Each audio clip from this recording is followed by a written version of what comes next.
to order of the Stephenville City Council, this regular city council meeting on Tuesday, May 1st, 2018 at 5:30 p.m. And welcome everyone this evening. I'll certify we have a quorum. Absent this evening, Mr. Harrison and Mr. Savine. And we'll proceed with, please stand, and the Pledge of Allegiance.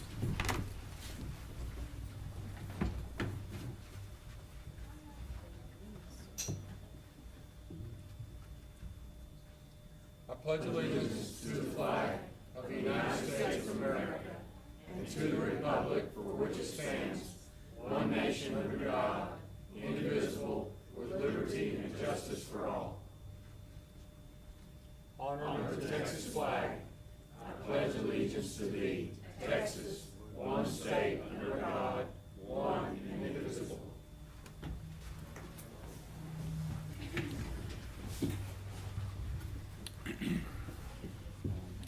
All right, this time it's a distinct honor to invite Pastor Tom Kahns from Faith Lutheran Church to give our invocation this evening. Before I do, I want to just, speaking for the other ministers in the community, thank the council and the committee that has considered our concerns about the lending practices that you'll be taking up. And so it's something we're concerned about because we want fairness and justice and whatever you want to call it that, just good government. I'm going to refer to something that at first blush seems to be unrelated to this. But from God's word, the Apostle Paul is talking about the assembly of believers when they come together. And he says that God is not a God of disorder, but of peace. And he says that everything should be done in a fitting and orderly way. Well, that's should be expected when people are gathering in his name. And so I expect that will also be the outcome here. That will be done in good order because you were about to call on his name. And I thank you for the honor of being able to invoke that name as you begin your deliberations. Let us pray. Gracious Heavenly Father, we do thank you that you promised to come to all who call upon you. And we come to you, Lord, in humble faith because we do not have your wisdom. We are not always in tune with your ways. But by coming to you in faith, we trust that you will reveal your will to this assembly, that you will guide them, that all can be done in an orderly way, in a way that is pleasing to you and to the community that they serve. Let your presence be known here, not only in the demeanor and the conduct of all who are speaking, but also in the final decisions that are made, that it may please you and that your people may prosper. We pray these things in Christ's name. Amen. Amen. Pastor Kahns, before you step down just a second, I just want to, if you just stand up just a second, I'm going to put you on the spot here. I know that you and your wife are going to be leaving the community soon to travel back far north, far away. That's right. We as a council would be remiss with not taking this opportunity to thank you for your leadership in this community and your service to this community in so many ways, not only with the Ministerial Alliance community there, but other nonprofits and your involvement just with the city. So thank you very much for helping Stephenville to be a better place, and it's individuals like yourself that make this such a great place to live and call home, and so we thank you very much. I appreciate your time.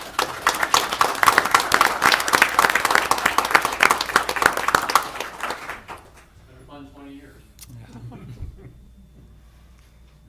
All right, we'll move now to the regular agenda, and we have an item here.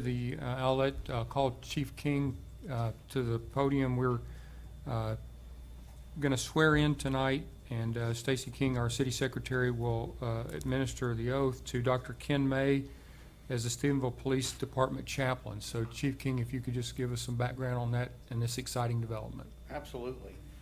So Dr. May approached us quite a while back and asked if we had a chaplain for the department, and we didn't. And so we began that conversation, and he has offered those services at some of his other stops and had been a chaplain for other police departments and had all the certifications that were required, and we certainly welcomed that. And so we began that conversation and have worked through that process, which brings us here tonight to swear Dr. May in as our department chaplain. Okay. All right. Thank you very much. So, Dr. May. so Stacy and Dr. Ken May. Just right out front. Yeah. Raise your right hand for me. Repeat after me.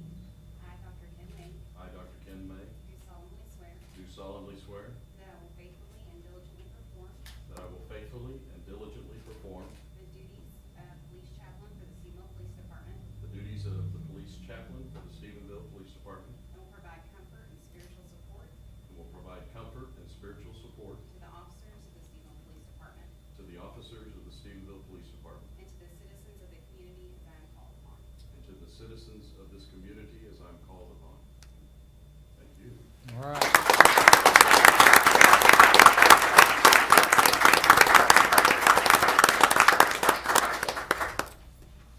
Part of that, so It's not a done deal till he signs. So. Isn't that right? Now it's This is your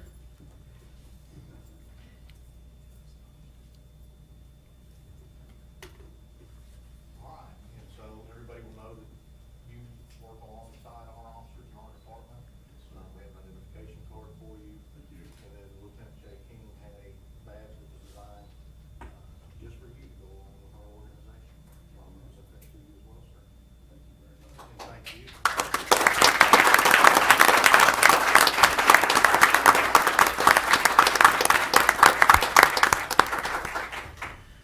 I'll just say that, you know, our police department and our officers do a fabulous job for this community, and it's important, I think, to recognize this aspect. So Chief King, thanks for your leadership, and Dr. May for your willingness to step up and provide that. You know, officers can be physically fit, they can be emotionally fit, but they also need to be spiritually fit. And the comprehensive fitness among the law enforcement officers is really important. So this is great to see. Next item on the agenda is a citizens' general discussion. I've got one item, and if there are others, we'll see when we get there. But first, I've got Rabbi Basnet.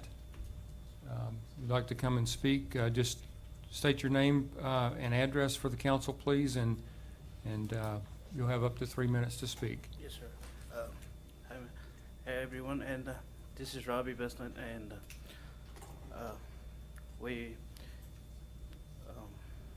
own the several gas stations and some small local business in this town since a long time. And according to the city ordinance, with the last time, they passed gaming rules and all that.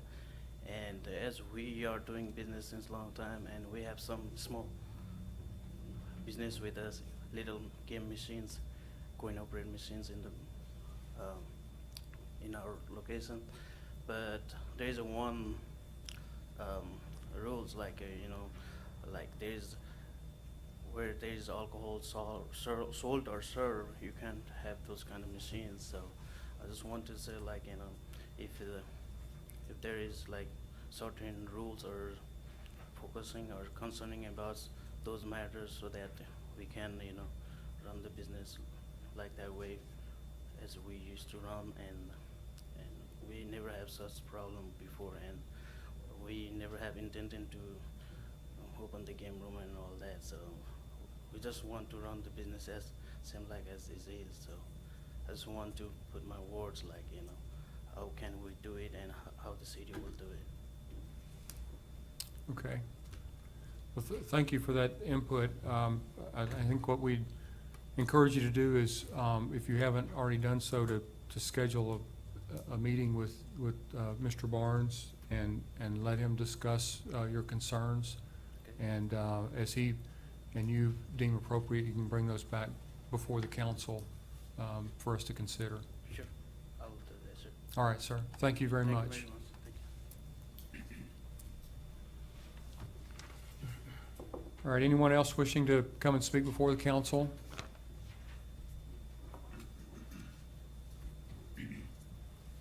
All right, seeing none, then we'll move on to a request for waiver of lien on the property located at 108 East Road, and I'll turn the floor to Mr. Barnes.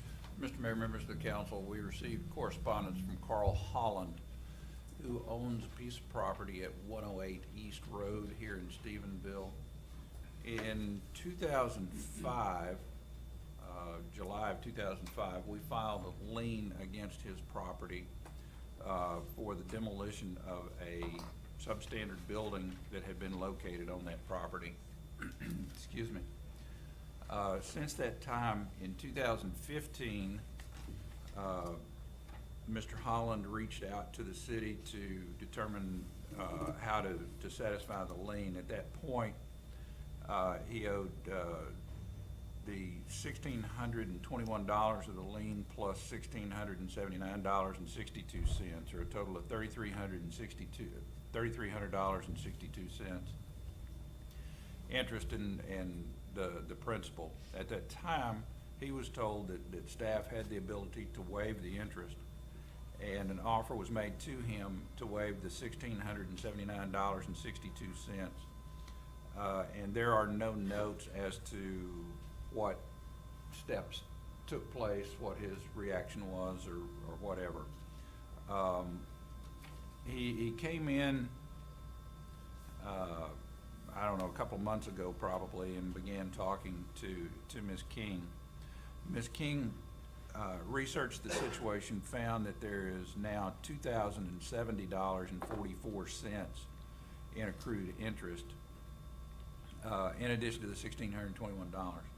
We, at that time, advised Mr. Holland that staff was able to waive the interest, or the $2,070.44, but the $1,621 remained in place. Mr. Holland sent a letter requesting the council consider dropping the entire amount. At this time, staff recommends that we waive the interest but keep the principal in place.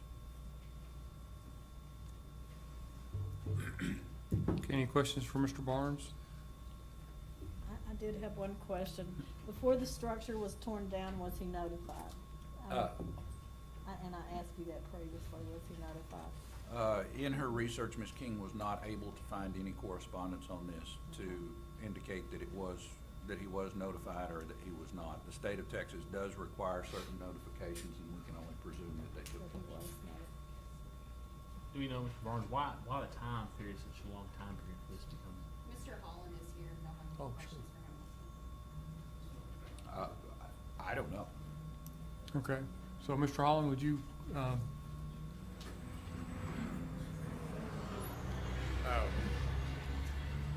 Back in, I think it was 2003, I tore down the main structure that was the problem. It was built in the early 40s.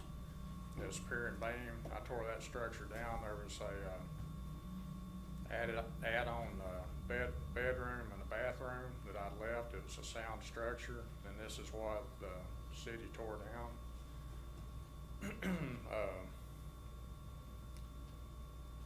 The 2015 date that he referenced, that's when I found out there was a lien on it. There was never a letter sent to me saying I owed any amount. There was construction material that I had in that structure that got hauled, like either the people tearing it down hauled it to their and used it for their own use, or it got hauled to the dump. I don't know which. But anyway, personal property was destroyed that was in the structure. I've got pictures of that neighborhood over there at present. There's a house over there that has been without a roof for years. You can tell that it's weathered, and there's there's other properties over there that weren't as in good shape as mine when it got tore down. But I did tear down the structure that was, structurally unsound.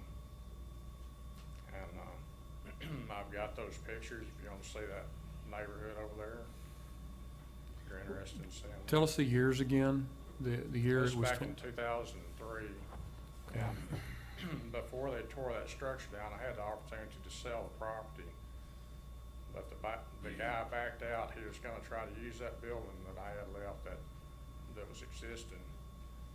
And I've got a copy of where, we voided that contract because I couldn't get the neighbor to null and void the restrictions that were on that for residential, so he could do a commercial. In other words, the guy that was gonna buy it didn't wanna have to hassle with changing the restrictions or getting them null and void from the property. Okay.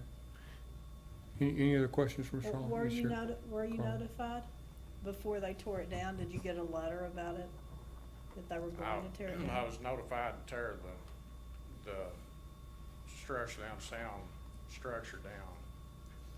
And in my viewpoint, I did do that. Okay. But Carla, your question was, were you notified before the Well- other structure was torn down? But I No, think it ma'am. was all one Okay. structure, is that my understanding, and you just tore down part of the structure? It was, no, it really wasn't. What they tore down was on a slab that's built at a later date, and there was a carport and a breezeway between the two. Okay. Any other questions? Have you been paying taxes on this, Mr. Holland? Yes, Have the taxes not reflected that there's a lien against the property? no, they have not.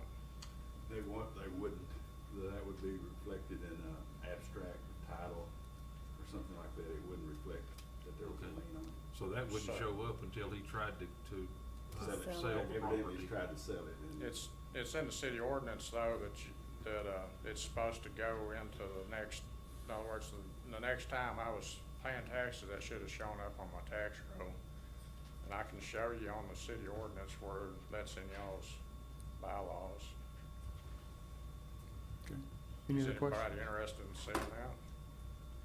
Any other questions? If you had known that, what would have been your course of action then? I would try to settle the problem with the city before it accrued all this interest.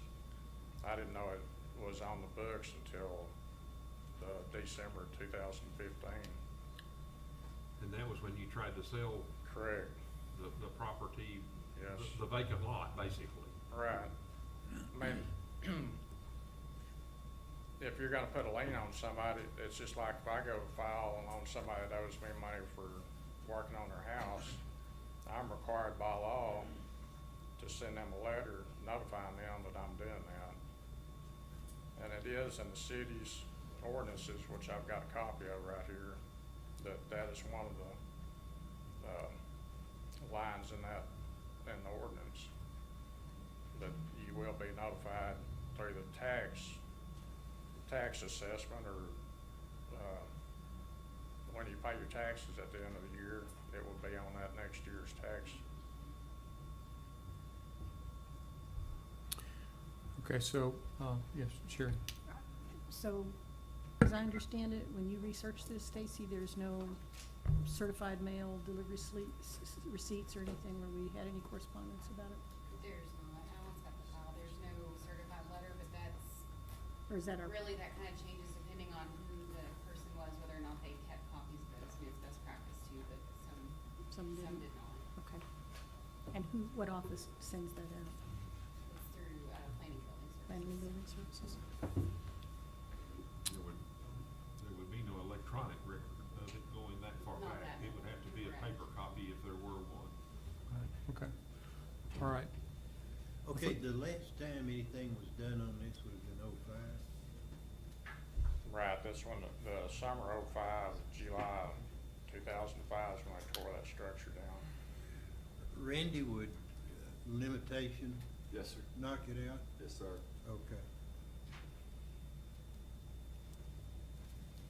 Is what, Jerry, what are you referring to as far as knocked out? It's gone. Statute of limitations is run. So clarify what you mean by What it's do you- gone. I'm not sure what you're Well, asking. if you don't take action on, you file a lien, you don't take any action for a certain period of time. You don't pay on a mortgage for 4 years, then the lender can't collect. There's all kind of little goodies in this stuff. Mm-hmm. But, if he hadn't had any action on that since '05, I think Randy and I are in agreement that limitation will knock it out. Mm-hmm. Work out the lien on the Right. property. Right. And as long as he's been current and has been current with his taxes, he should have no issue with a clear title, correct? Is that what you're Is that saying? what he's saying, buddy? We can't collect the lien? All right, so, Mr. Barnes, restate your recommendation from staff. Staff's recommendation is to forgive the interest and continue requiring the original $1,621. Okay, and Mr. Warren, you're suggesting that the original 1621 is not valid either, or, That's my belief. okay, That's not what I meant. okay, all right, well then clarify, In my please. opinion, that lien is good, and Colin needed to do something before now. I didn't intend to interrogate him, we're not going to, but I just wonder, when that building was torn down in 2005, Yes, wrongly, in my opinion, yes. and you didn't say anything to the city. What, I was 20-something years old, and you don't have any experience, and you're facing the city, and the property's gone. I mean, what kind of, and I understand what your problems are, but that's where I think the statute of limitations has run. They hadn't done something in time to challenge the lien. I think the lien's still good. Okay. Okay, I see what you're saying and agree. okay, so you're still in agreement? Pardon me? You're still in agreement then with me? Okay, all right. That kind of Right. lien's a little different than the mortgage lien that you were talking about, where you have to renew things and you might lose them, so there's a difference there. Mr. Mayor, I'd be ready to make a motion. Yes, I would move that we forgive the interest on the property at 108 East Road, but leave intact the lien amount of 1621 for the original demolition cost. I'll second that, but I do have a question when we get to it. all right, so motion by Mr. Pendleton, seconded by Mr. McClinton to waive the interest on the lien on the property at 108 East Road, but keep intact the original 1621 amount. So discussion? So I would ask the question, would there be a time limit on this? Or at some point, 4 months, 6 months down the road, if the lien is not established or not paid off, does the interest start accruing again? You understand? You follow that? I follow it. Yeah, if you want to amend the motion to include that. That's what you'd have to do. The way the motion's stated now, you wouldn't You be able couldn't to do add that. interest, not right.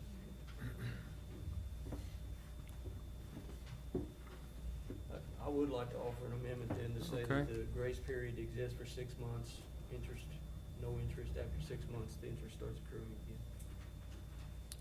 Okay, there's amendment to the main motion to provide for a grace period of 6 months on interest, at which time interest would begin accruing against the lien. Here, a second?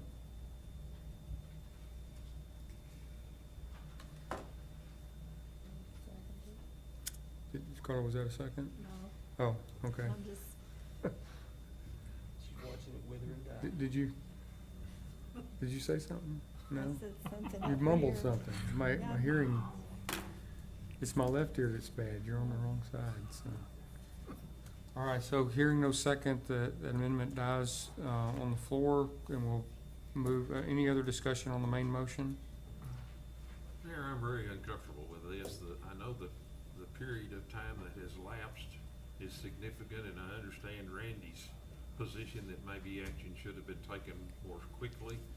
But if I were a property owner and I received my tax bills and paid those tax bills, I don't know that I would automatically assume there was something that I needed to take action on until I tried to sell the property, and I think that's what happened here when he did try to sell it. And I'm really uncomfortable, and again, because of the time lapse, without any record that he was duly notified and that he received that notification and then failed to act on it. I guess that's where my problem is. And I know nobody's perfect, and the city has things slip through the cracks every now and then, and I'm wondering if this may be one of those instances when a property owner got caught in something that he wasn't aware of, and because of his inexperience, didn't know how to deal with it. And the fact that he hasn't had to deal with liens on property tells me something about his property ownership and how he takes care of things. And that may not be a valid answer or a valid thought, but that's my main concern with what we're doing.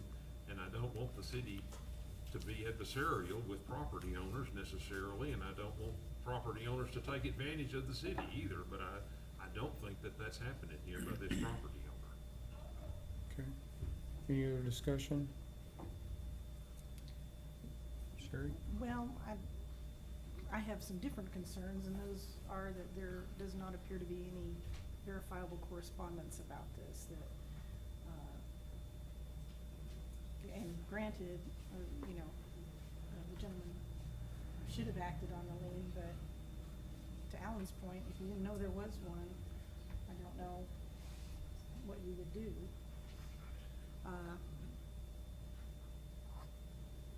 Those are my comments. I feel like there should be a clearer train of attempts at communication, I guess. Okay. So let me ask one quick question, Alan, before we proceed to vote. When we have a lien on a property like this, what requirement do we have to notify the owner?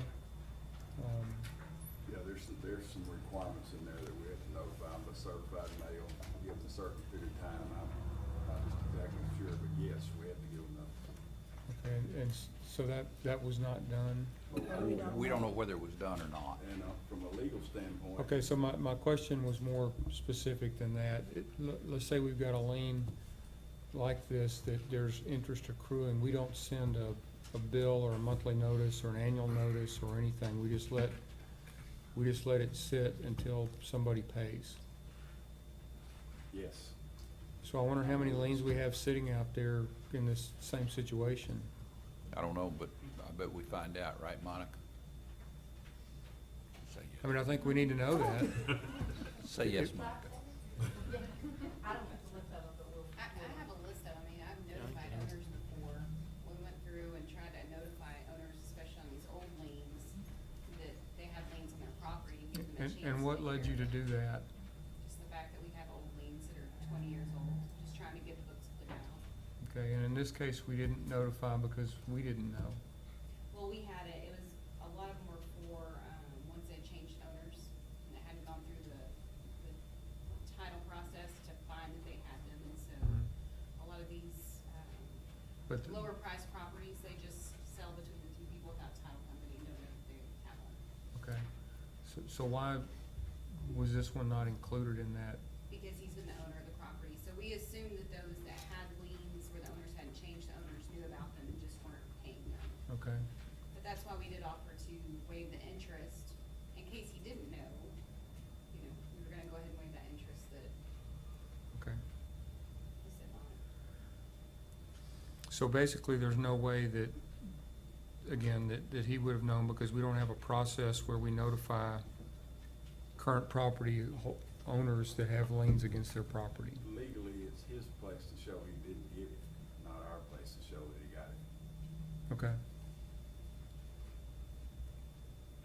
All right, any other discussion? If not, let me just remind you, the motion on the floor is to waive the interest on the lien on the property and to require payment of the original lien on 108 East Road of $1,621. We'll proceed to vote. All those in favor say aye. Aye. Opposed? No. Nay. All right, so we're gonna, have a roll call, please.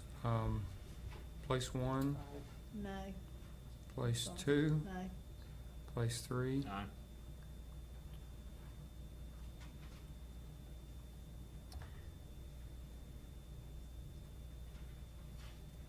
place six, No.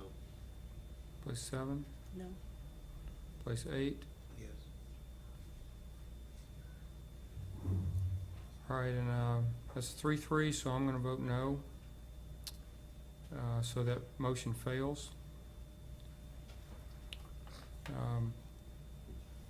Consider, another motion. Mr. Mayor, I make a motion that we also forgive the original lien in addition to the interest, That need to be the principal and the interest. the principal and the interest. Second thing. There's a motion by Ms. Trussell, seconded by Mr. Nix, to waive the principal and interest on the lien of property located at 108 East Road. Any discussion? Not, we'll proceed to vote. All those in favor say aye. Aye. Opposed? No. Okay, we'll proceed to roll call. Place one, No. place two, Aye. place four, No. place six, Yes. place seven, Yes. place eight. Yes. All right, that motion carries, 4-2.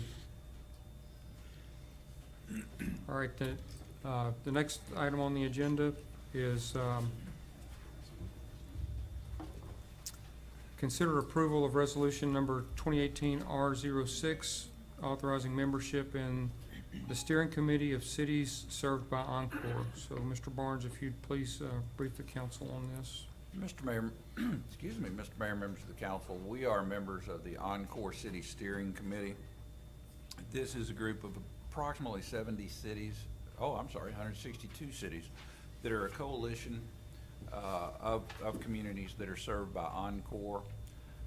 By being members of this, I think our per capita cost is 11 cents per person. But being a member of this provides insight and guidance on complex utility matters such as the next one, which is a rate increase. It also gives us access to one of the best public utility attorneys in the state of Texas, Mr. Thomas Brocato, who is the attorney who represents the Encore steering, the Encore cities.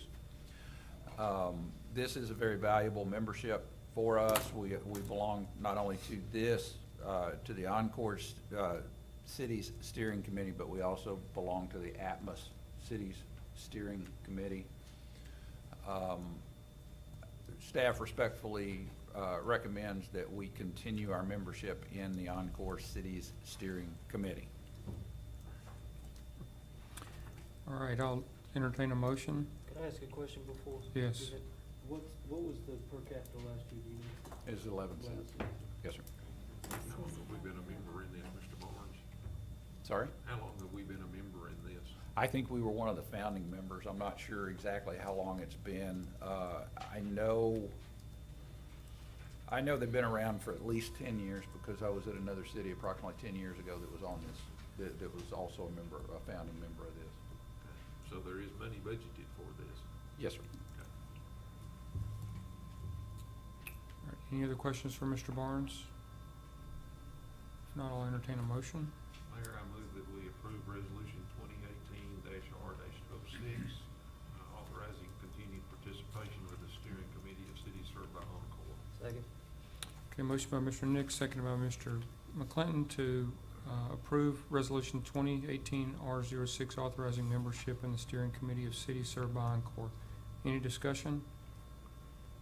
If not, we'll proceed to vote. All those in favor say aye. Aye. Opposed? All right, that motion carries, unanimous vote. Next item is to consider approval of resolution 2018-007, finding that Encore Electric Delivery LLC's application for approval of a distribution cost recovery factor should be denied. Mr. Mr. Mayor, Barnes. Mr. Mayor, members of the council, Mr. Thomas Brocato, our attorney who represents the Encore Steering city's steering committee has recommended that we deny this request. Interestingly enough, Encore Electric Delivery System LLC also has requested that we deny this. It's an interesting, it's an interesting situation. Encore covers a very large portion of Texas, and their rates are different across the state.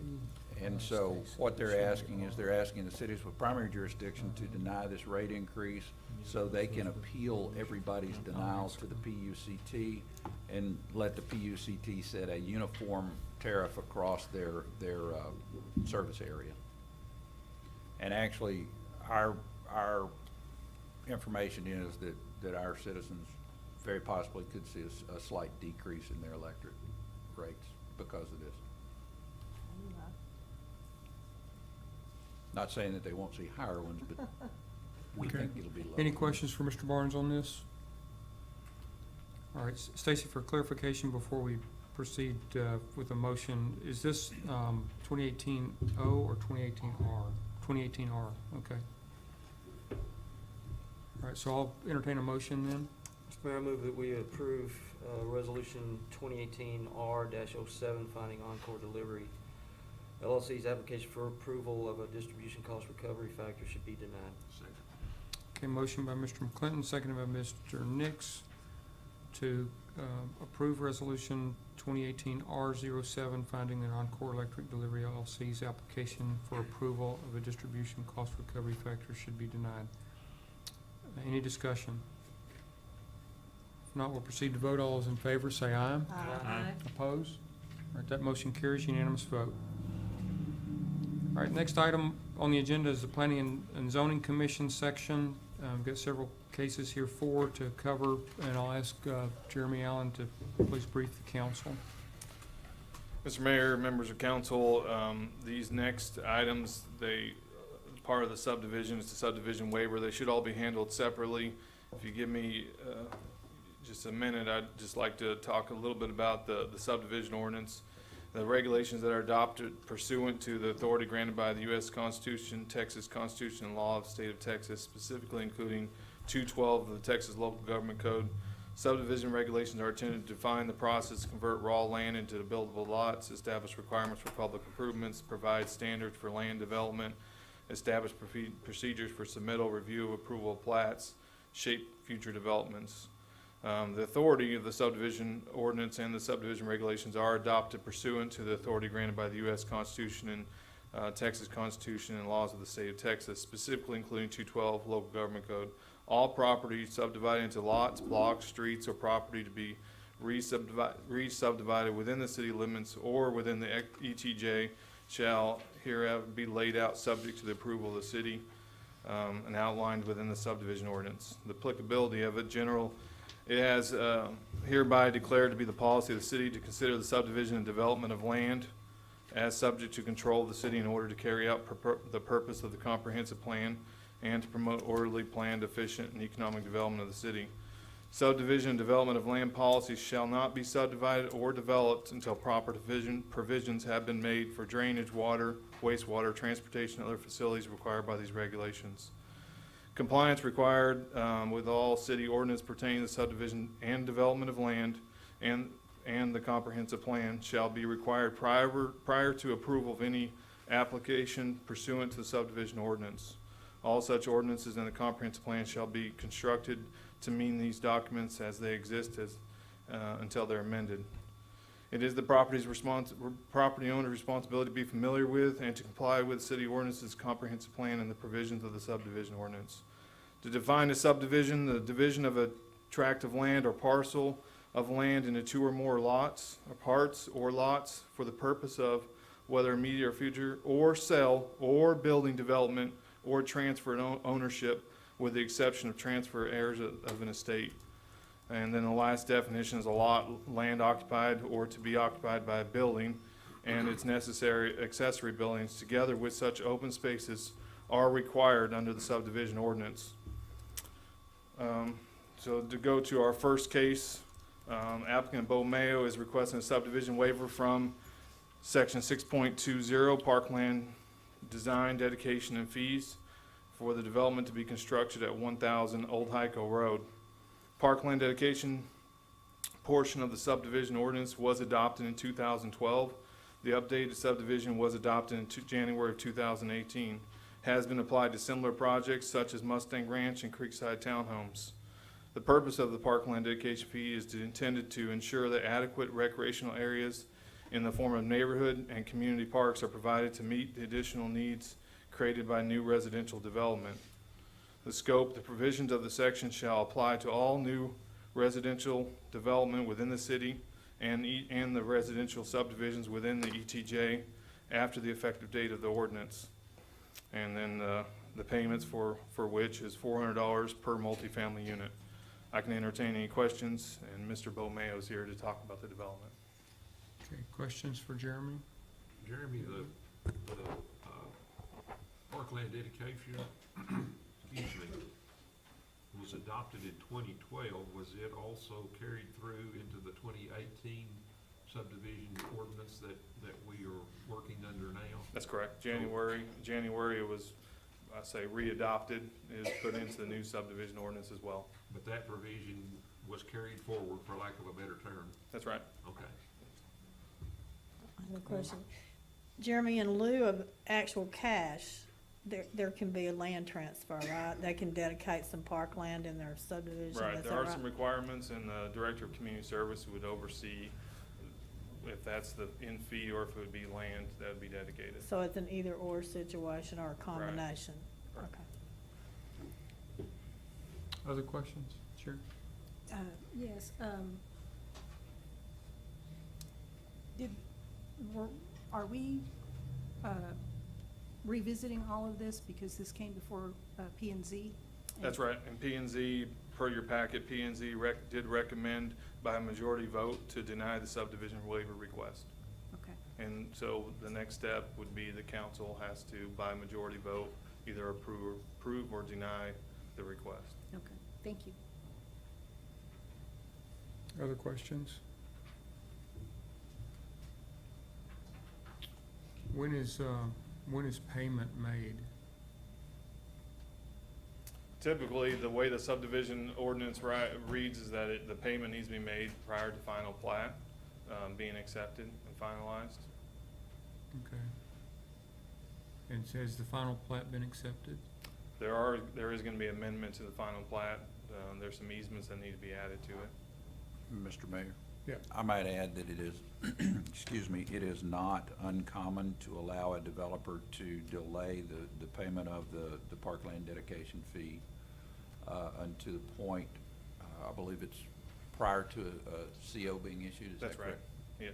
And we have done that in the past.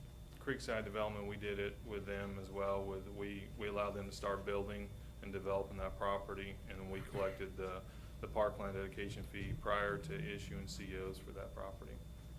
Okay.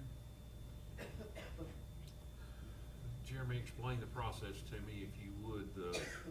The construction could take place, but before they could rent, sell, or do anything along those lines, they'd have to have a certificate of occupancy, a CO. That's right. Can you have utilities connected without a CO? No, construction type, like we'll hook up water and electricity construction-wise, and there's a different rate for that, but before we'll actually issue the water to that property, there has to be a CO in place. And I'm guessing that electric and or gas service would probably be the same. They would need a CO to have that service connected to the property. That's right. Okay.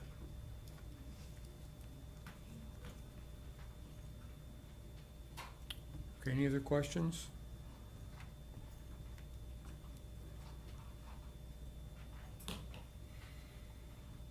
All right, and there's not a need for a public hearing on this type request, but I will ask Mr. Mayo if he's here, if he'd like to speak, that'd be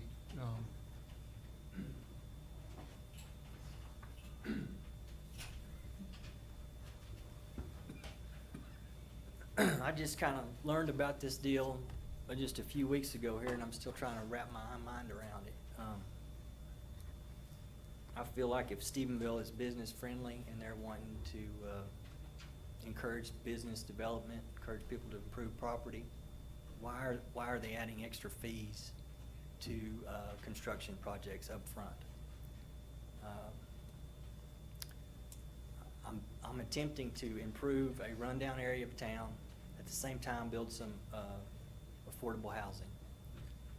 And at the same time, I'm also spending money here in town, helping the economy.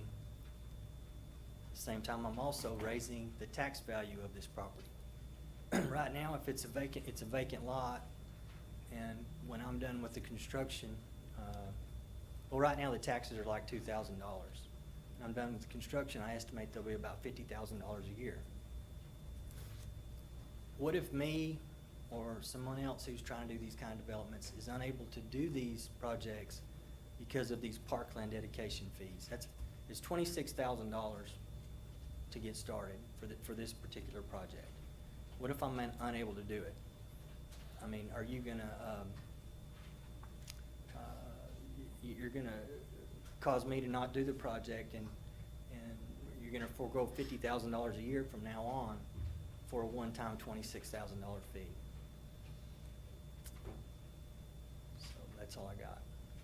You have any questions? When you built those apartments that face the other high, 108, when did you build those? This was not in, No, ma'am, I Was it didn't build before- those apartments. oh, I thought you built those. No, ma'am, I didn't. Oh, okay, I'm sorry. I thought you did. Okay. Any other questions? Okay, all right, thank you.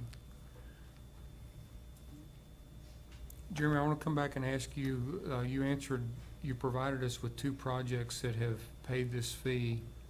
How many projects since 2012 have paid this fee?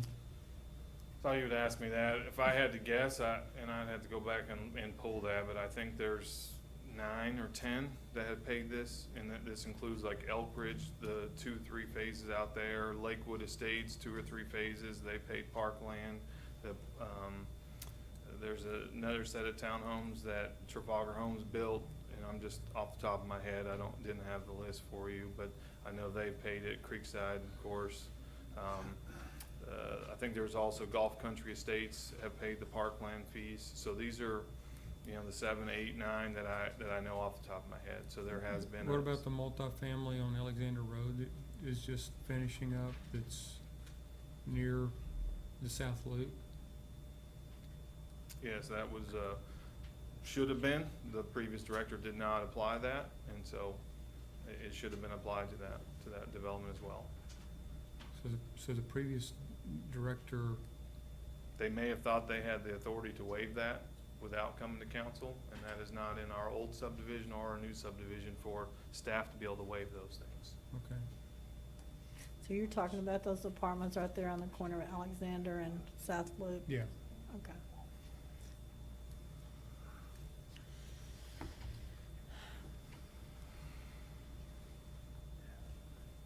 Okay, any other questions for Jeremy? That would appear to be an error on the part of staff, perhaps, in that case then? Well, I mean, yeah, that's what it sounds like, if there was a waiver without council Without action. authorization? Right.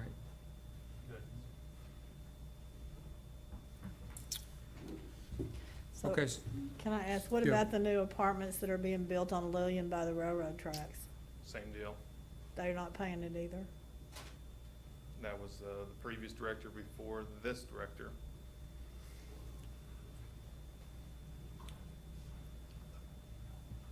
okay. Any other questions?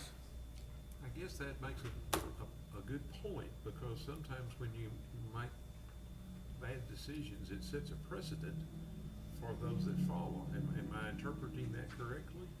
Not Because- legally, Not really? not legally. Not legally, but sometimes emotionally and. I deal in legally.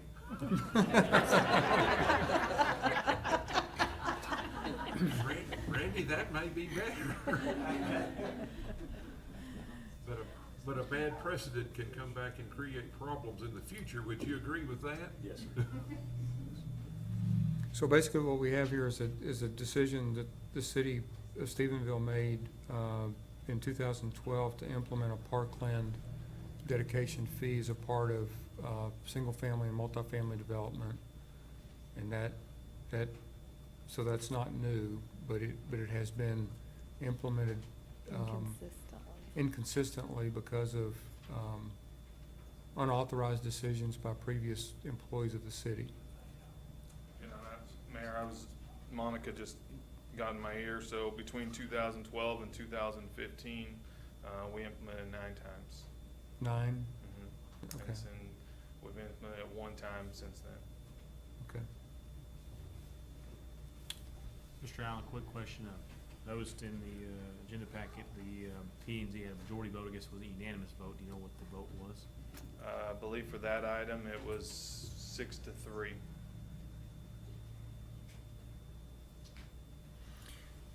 To deny the request, correct? To deny the request, that's correct.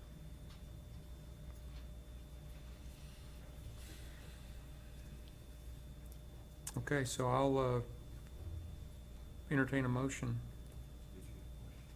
Sure, I'm sorry, did you have another question? I was just gonna say, is my understanding though is we have had the fee paid in the majority of cases, other than these 2 exceptions that occurred under previous directors?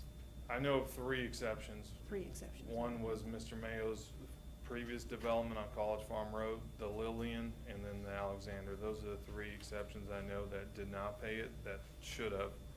Not saying there wasn't more, those are just the 3 that I know of that should have paid it. Okay, so then I have a follow-up question. Okay. So, in the development on College Farm Road, did you ask the predecessor to waive that fee? Did you ask for, she just didn't, you just weren't charged the fee, you didn't ask for a waiver? I just learned about it 3 weeks ago, I didn't know it was a thing. Okay.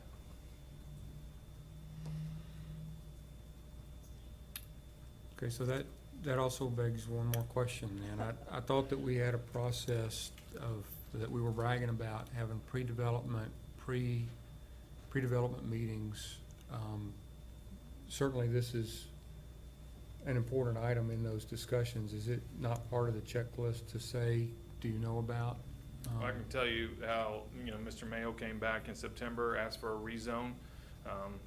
He had talked about the development. We had a brief conversation about it. Come March, he submitted the plans, or his engineer did, to Mr. Calvert. Did not submit them to planning and building.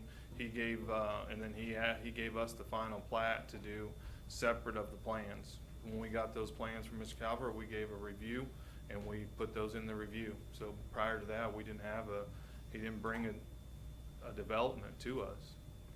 It's kind of hard to give comments or suggestions on something we're not sure that what the details are. So our process is, yes, if you bring us development, we do, and we'll even take plans and look at them prior, no charge. But until we get those plans, and we don't speculate on what something is, and we have pre-development meetings on a weekly basis with developments, some that don't make, some that do, but we. So you are having pre-development meetings, and so my Absolutely. question is Parkland dedication one of the things that is provided as a piece of information to Yes, sir. developers? Yes, It sir. is, Yes, sir. and it was not in this case? Because or we it was? have, and to this day, we still not have a pre-development meeting. The plans were submitted, we gave a review comments, and at that point, we had a review comment meeting with them and let them know these items, and they voiced their concerns about these items. Mr. Mayor, the way I understand it is, when a developer comes in, he submits the plans to planning and building. Planning and building sends them out throughout the system. From what Mr. Allen said, these plans were not submitted to planning and building. They were submitted to the city engineer for his review, and they went through the system kind of backwards, I guess is the best way to put it. And so the step for the pre-development meeting did not present itself at this time. Is that a good way to put it, Jeremy? Okay, well, I see that as the city's fault, not the developer's fault. I mean, because if we have a process and somebody comes into the process at a step that is not defined by our process, it's incumbent upon us to say, do not pass go, do not collect $200, go back to this point. So it sounds like we've got an education issue with among staff to make sure that this is done. I mean, it's great that we're having the pre-development thing. I know that that's improved communication immensely, but it sounds like it broke down in this case because if the developer had been directed back to you instead of somebody taking something that was not congruent with the process that's in place, we wouldn't be sitting here today maybe. Because the developer could have rolled that into his financing and he would have known that these were costs that were part of what the banker needed to factor into what he was doing, not after he'd maybe already gotten that done. So, I mean, it seems to me like the least we could do here is ensure that there's no payment required until the end of construction before CO. But there's also an argument to be had here that we didn't do our due diligence in ensuring that our processes were complied with. So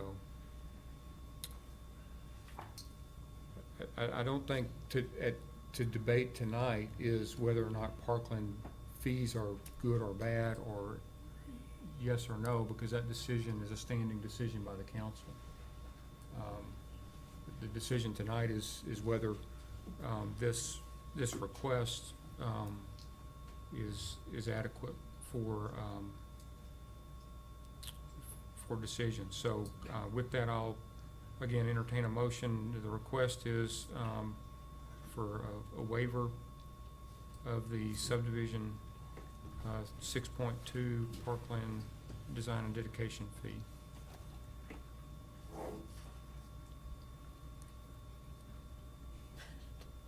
I'll make the motion. All right, I guess Mr. I guess more Pendleton? questions, so. Okay. Mr. Mayor, I move that we waive the Parkland edification fee for the development at 1,000 Old Hico Road.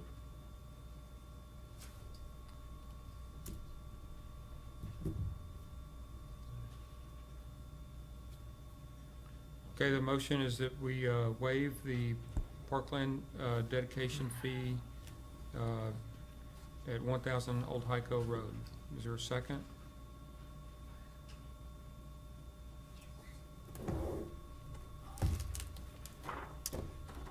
All right, hearing none, the motion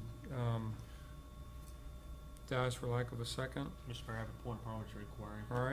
All right, Mr. Thomas, I mean, this motion for us to, of course, vote against continuing to take a 5 votes to the council, correct?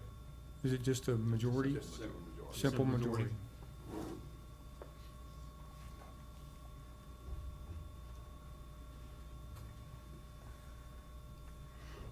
Can I ask a question?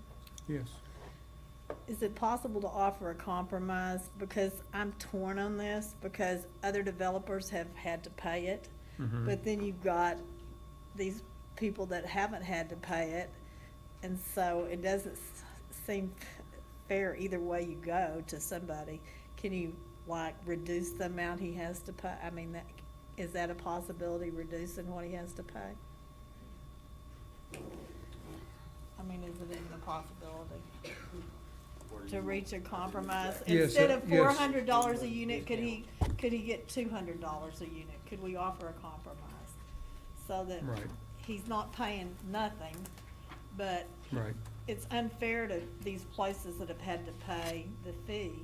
right.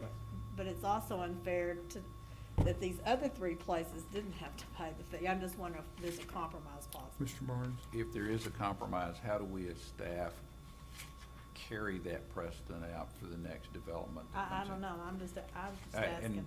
Well, and he's already not had to pay the fee on one of his developments, as I understand it, correct? I'm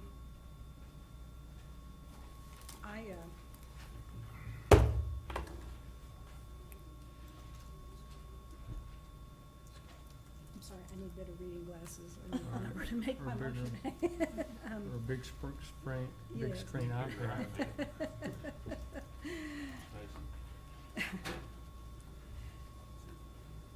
Make sure I've got the right number here. Which I do not. Sure, you Okay. wanna look at this old-fashioned paper copy? Yeah, I might, I might indeed. They make the print bigger, okay. Mayor, I'd like to make the motion that, on case number SV 2018-001, that we, support the Planning and Zoning Commission, vote, but that we, allow him not to pay the fees till the CO is ready to be issued. Okay, so, is there a second? I'll second that. I didn't understand the motion. All right, the motion was to, deny the request for waiver, but, delay payment until, such time that the request for a certificate of occupancy is received. Yes, I'm sorry. All right. And the motion from Ms. Zachary and seconded by Mr. McClinton. Any discussion? If not, we'll proceed to vote. All those in favor say aye. Aye. Opposed? All right, that motion carries unanimous vote. All right, Jeremy, next item. Separate item, case SV 2018-002, Mr. applicant Bo Mayo is requesting subdivision waiver from section 6.04, street design criteria for development and construction, 1000 Old Hyco Road. The portion of the subdivision ordinance that requires the developer to pay their portion of the streets was originally adopted in 1991. In January 2018, the City Council updated the subdivision ordinance. Subdivision ordinance applies to, and then I gave you guys how it applies a little earlier, so I won't repeat that section. Land proposed for development in the city and the ETJ must be served adequately by essential public facilities and services, including water facilities, wastewater facilities, roadway and pedestrian facilities, and drainage facilities designed by a professional engineer. Land shall be not be approved for platting or development unless until adequate public facilities necessary to serve the development exist or provision has been made for the facilities, whether the facilities are to be located within the property being developed or off-site. Rough proportionality and fair share statement. The city desires that the new development project contributes fair and proportional share of such costs. This is a direct correlation between the increased demand on public facilities as created by a new development and the city's requirement to dedicate right-of-way and easements and to construct a fair and proportional share of public improvements that are necessary to offset such impacts, such as the new development does not negatively affect the city as a whole. A fair and proportional share shall be determined as a level or standard of service that is required to adequately serve a new development. Standards relating to the dedication or construction requirements shall be roughly proportional to the nature and extent of the impacts created by the proposed development on the city's water, wastewater, storm, drainage, parks, and roadway system. So this road, the classification for this road is a 31-foot width pavement, which is a local road. The right-of-way is 50 feet. Currently, the belief out there, and we measured it, is it's roughly a 22-foot road. So the developer would be responsible. Altogether, we need to widen that road by, what is that, 8 feet or 9 feet? And so that the developer would be responsible for his half, which is 4.5 feet. So he'd have to widen the road 4.5 feet. I will point out a difference in the new subdivision. We did lessen the restrictions. And the old subdivision called for the developer had to not only widen the street, but also bring it up to code. And in that situation, like Old Hyco Road, Allsup's actually had to bring that road up and repave that road. And our new subdivision doesn't require that. It requires for the developer to widen the road to where it needs to be, the width of the road. It does not require him to upgrade that road. So we did lessen some of the requirements for that to make it a little easier on the developer. I can answer any questions that you have on this particular item. Questions for Jeremy? And I will say the planning and zoning recommendation voted by a majority vote to deny the subdivision waiver request.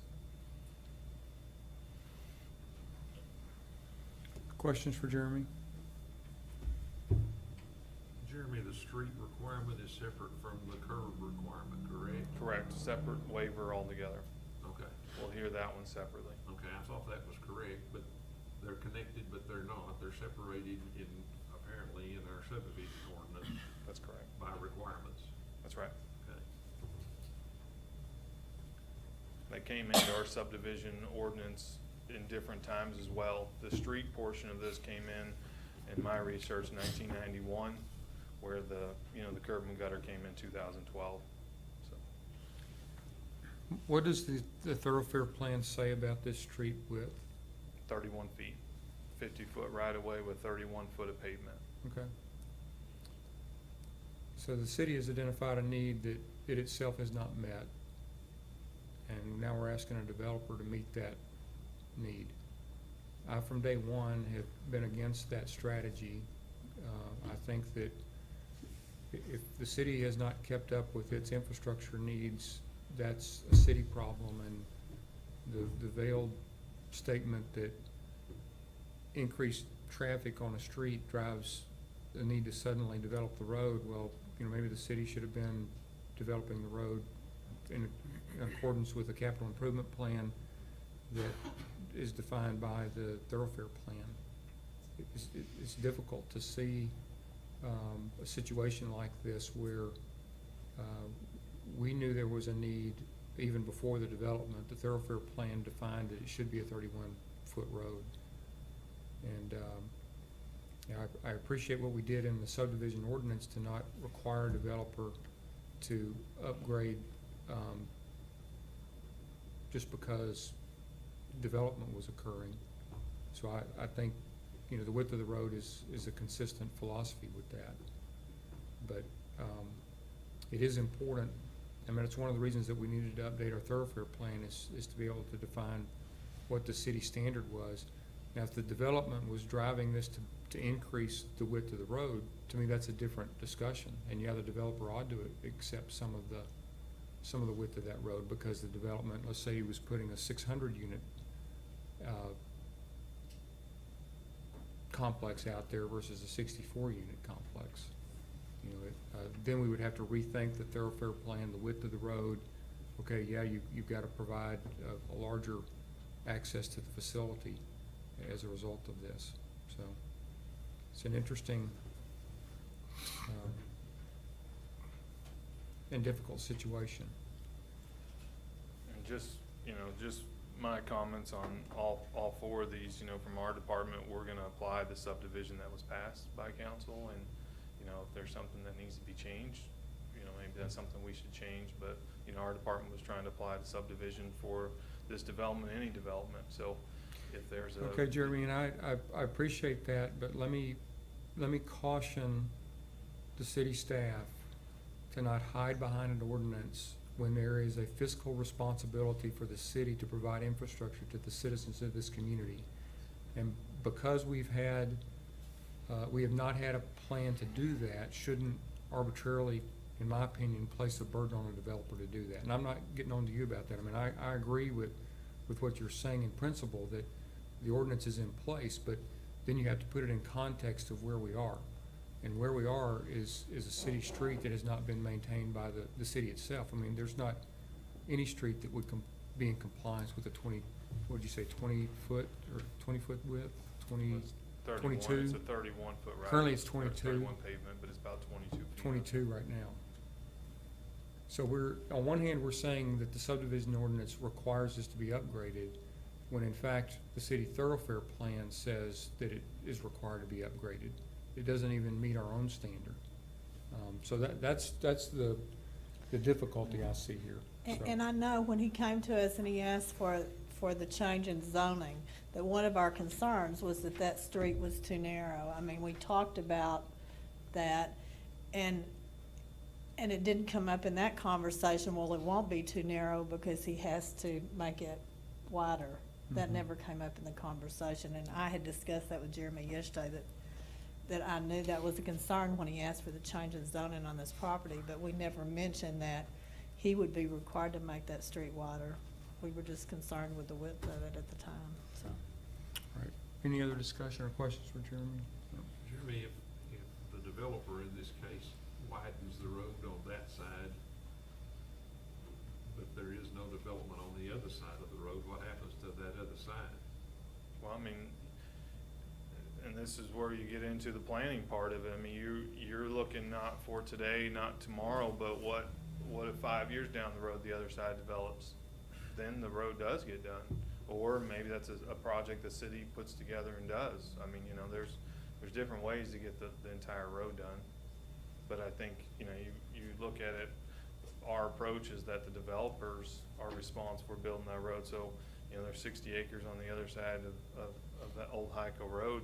I don't know, maybe a year from now, 5 years, 10 years, 20 years, somebody develops it. So, that's the policy that we put in place as the developer, upgrades that road. And if a year from now, if this developer widens this side of the road and the other side develops and that developer widens the other side, then you've got at least 3 sections of road there. Who comes in at that point and resurfaces the entire road so they don't have the grooves and the waves and the offsets and those things? Well, I'd hope it become part of our pavement management plan. Amen. That does become part of our plan at that point, and then the city has taken the road that is the correct width, and as a part of our pavement management plan, at that point, it's probably gonna need to be resurfaced in its entirety. That would be my thought anyway, at that point in time, and the city takes the responsibility for that, as I believe it should at that point. Okay, let me just say one more thing here, and I'll try to refrain from further comment, but this is not a greenfield site. This is not a site that is not part of the current city infrastructure.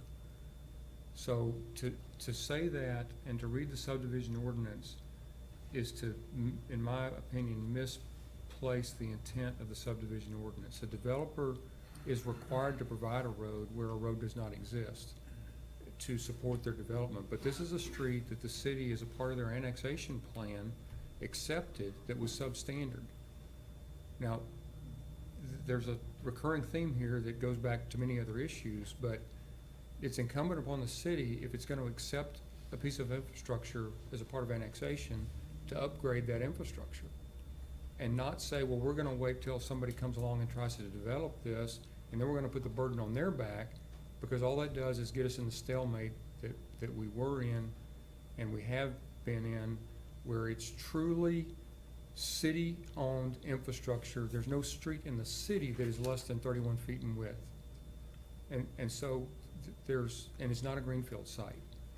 And so we're trying to apply a philosophy in a subdivision ordinance that was intended to be to both greenfield sites and for expansion of existing defined infrastructure, and apply it to a situation where the infrastructure is already defined and the city has failed to invest in that street. And so I would just caution the council with our approach to this.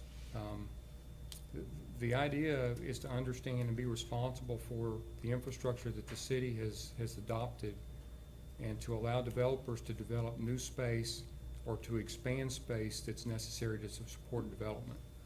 And that, I believe, is consistent with the subdivision ordinance. And we need to consider a motion when the council's ready. Mr. Mayor, I move that we approve a subdivision waiver from section 6.04H, street design criteria for development to be constructed at 1000 Old Hyco Road. A second. A motion by Mr. Pendleton, seconded by Ms. Trussell to waive the section 6.04H street design criteria for the development to be constructed at 1000 Old Hyco Road. Any discussion? How did the P and Z vote on this?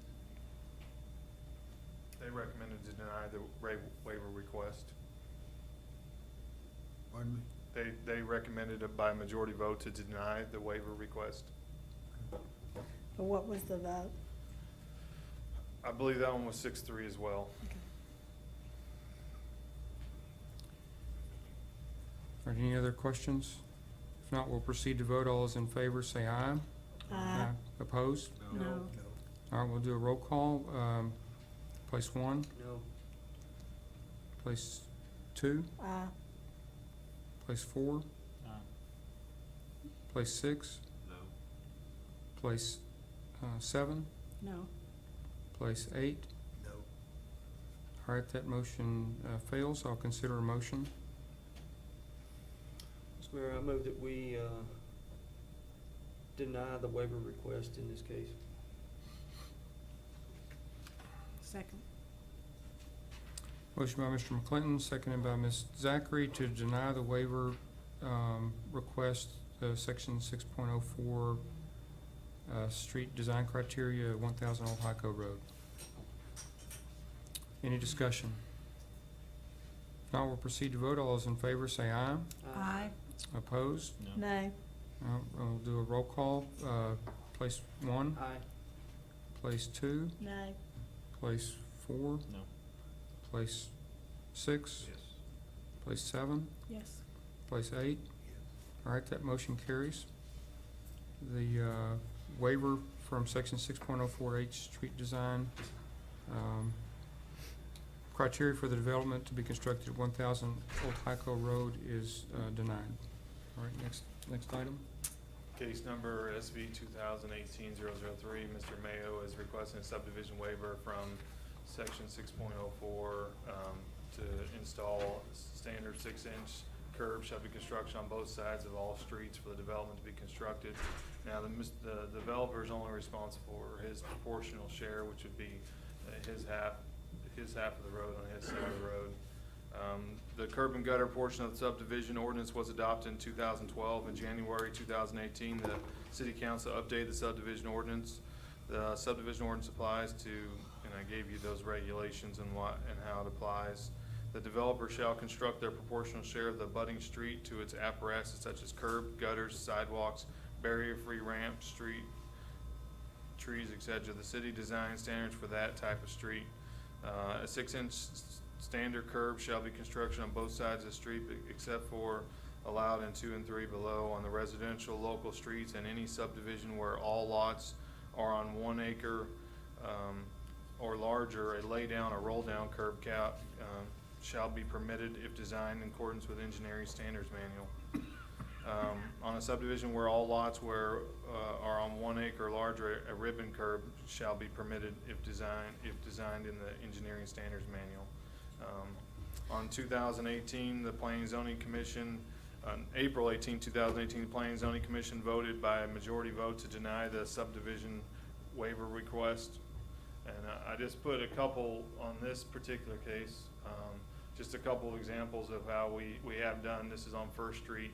If you see the curb on the right-hand side, on the left-hand side, we've not required curb, and you'll see that the stormwater and whatnot has deteriorated the left side. So there are some advantages to the curb and gutter, and we have applied it to other developments. So very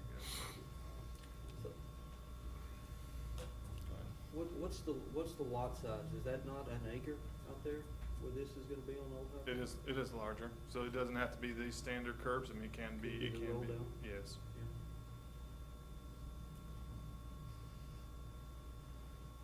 Any other questions for Jeremy? So this will be one curb, one side of the road curbed, That's right. so it probably look like that Yeah, so a good example would be something like that, which with the you go down washout on street, the other side. that side of the road, I mean, so I won't have my opinion on it, but I think we've applied it, and that's why I brought you the pictures. Right. Jeremy, if I might, can you explain the purpose of a curb and gutter on the edge of an asphalt street like that? Well, the generic answer is for stormwater, but it does protect the streets. If you look at the edges of the streets, without the curb and gutter, it deteriorates the edges of it. And so you'll go down, like this is First Street, and you'll see the edges of all the left side without the curb and gutter. So it does preserve the streets as well, but it does project stormwater and maybe helps alleviate some flooding as well. So there's numerous reasons why we adopted in 2012 to do the curb and gutter. And in many sections of the town, the streets serve as our stormwater drains inappropriately, but they do. And because of that, this protects the edge of the pavement from deterioration by the runoff. Is that correct? That's right. Okay, I'll entertain a motion.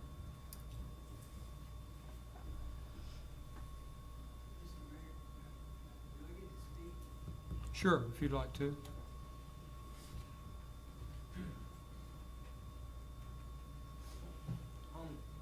all these things, the curb gutters, sidewalks, all this, I feel like the city's taking advantage of the builders on this. I feel like the taxes that we pay are supposed to cover streets and, city improvements.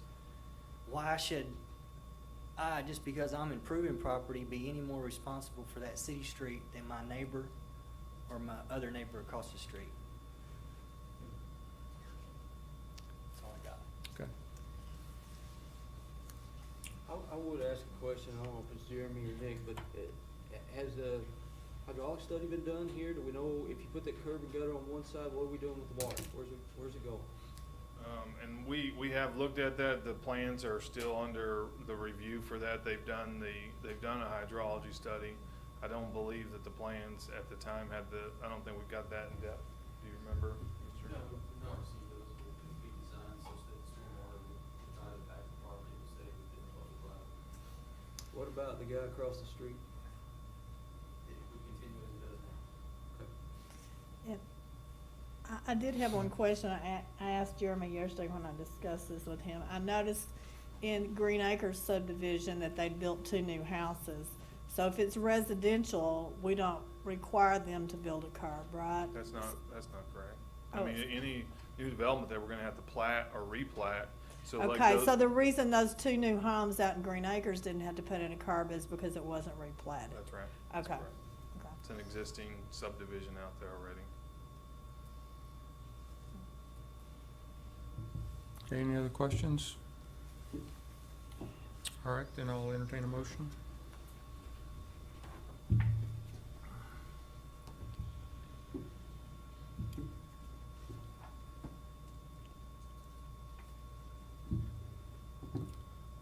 Mayor, I'll make the motion that we uphold the planning and zoning recommendation to deny the subdivision waiver request for the curb on this street. Second. All right, motion by Mr. Nix, seconded by Mr. Warren. Any discussion? No, we'll proceed to vote. Sherry had a question. Oh, I'm sorry, I just Sherry. do have one question sitting here regarding the stormwater drainage. I understand, and probably this is for a different time discussion, but I understand that the streets can deteriorate when the water is there, but as far as flooding goes, isn't actually not having a curb let some of the water runoff get absorbed back in, oops, I'm sorry, Gary, back into the yards and the grass and the areas, and couldn't you make the argument that the pavement actually increases your water flow down the streets?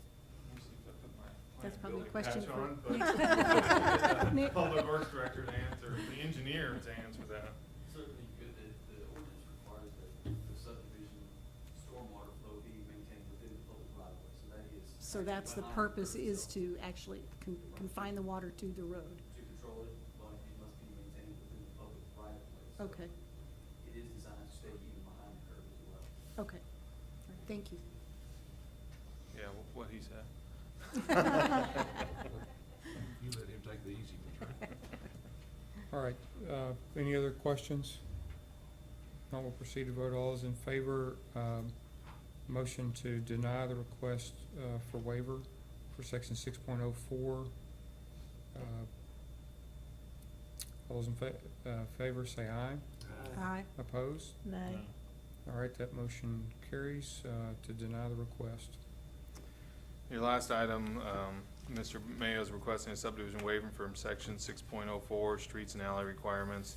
In addition, a 5-foot wide sidewalk is required on developing side of the street to provide pedestrian safety to meet the requirements of the ADA.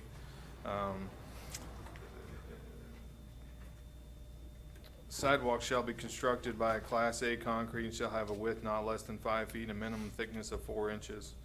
Sidewalks and pedestrian ways are required as part of the subdivision plat approval to help the city achieve the following: promote mobility, health, safety, and welfare of residents, property owners, and visitors of the city, and to implement objectives and strategies of the comprehensive plan, improve the safety of walking, providing separation from motorized transportation and improving travel surfaces for pedestrians, improve public welfare by providing an alternate means of access and transportation and social interaction, especially for children and other citizens without personal vehicles or those with disabilities, and facilitate walking as a means of physical activity, recognized as an important provider of health benefits. This is an item that Planning and Zoning voted by a majority vote to approve this subdivision waiver.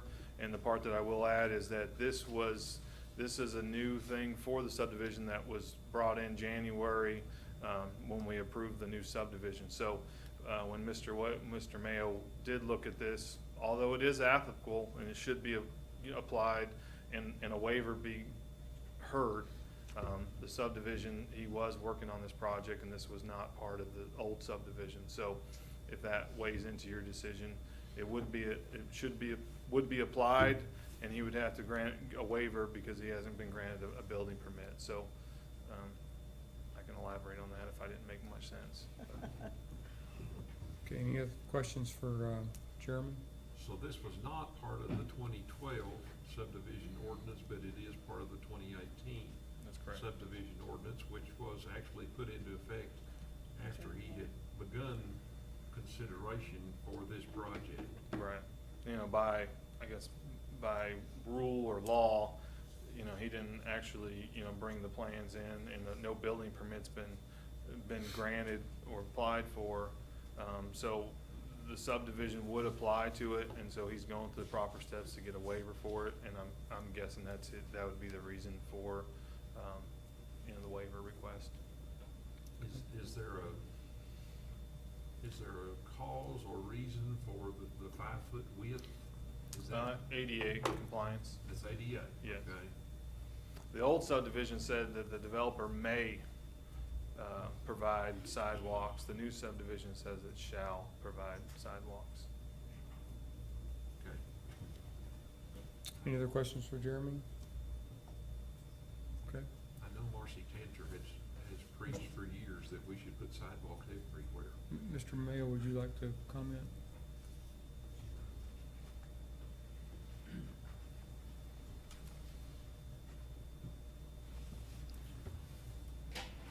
I guess all I'm gonna say about the sidewalks is I don't know who's gonna walk on them or where they're gonna go, because it's kinda out there in the middle of nowhere. It didn't really make sense to put them in, so that's all I got. Okay. All right, I'll entertain a motion.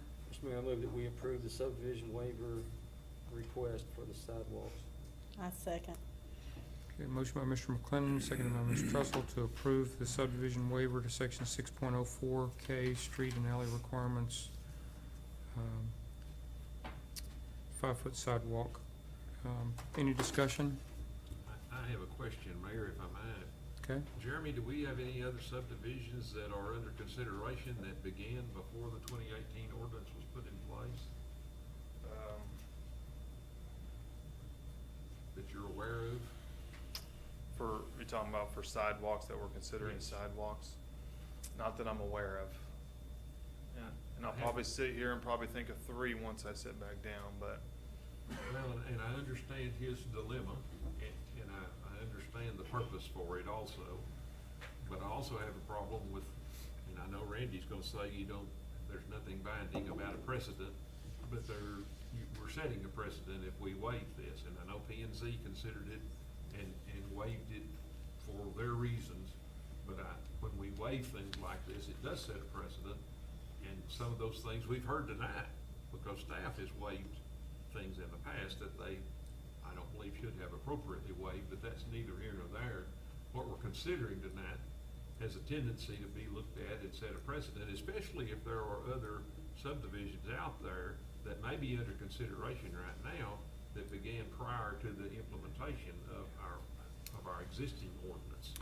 I don't believe that's the case. I mean, and I said this at our P&Z meeting, my intent, our department's intent is we're gonna apply everything. So if there was one, we would have applied this, and they can come and ask for a waiver if that's what they choose. So I don't feel that there's items out there that haven't been addressed, or we haven't pointed these things out to the developer. Okay.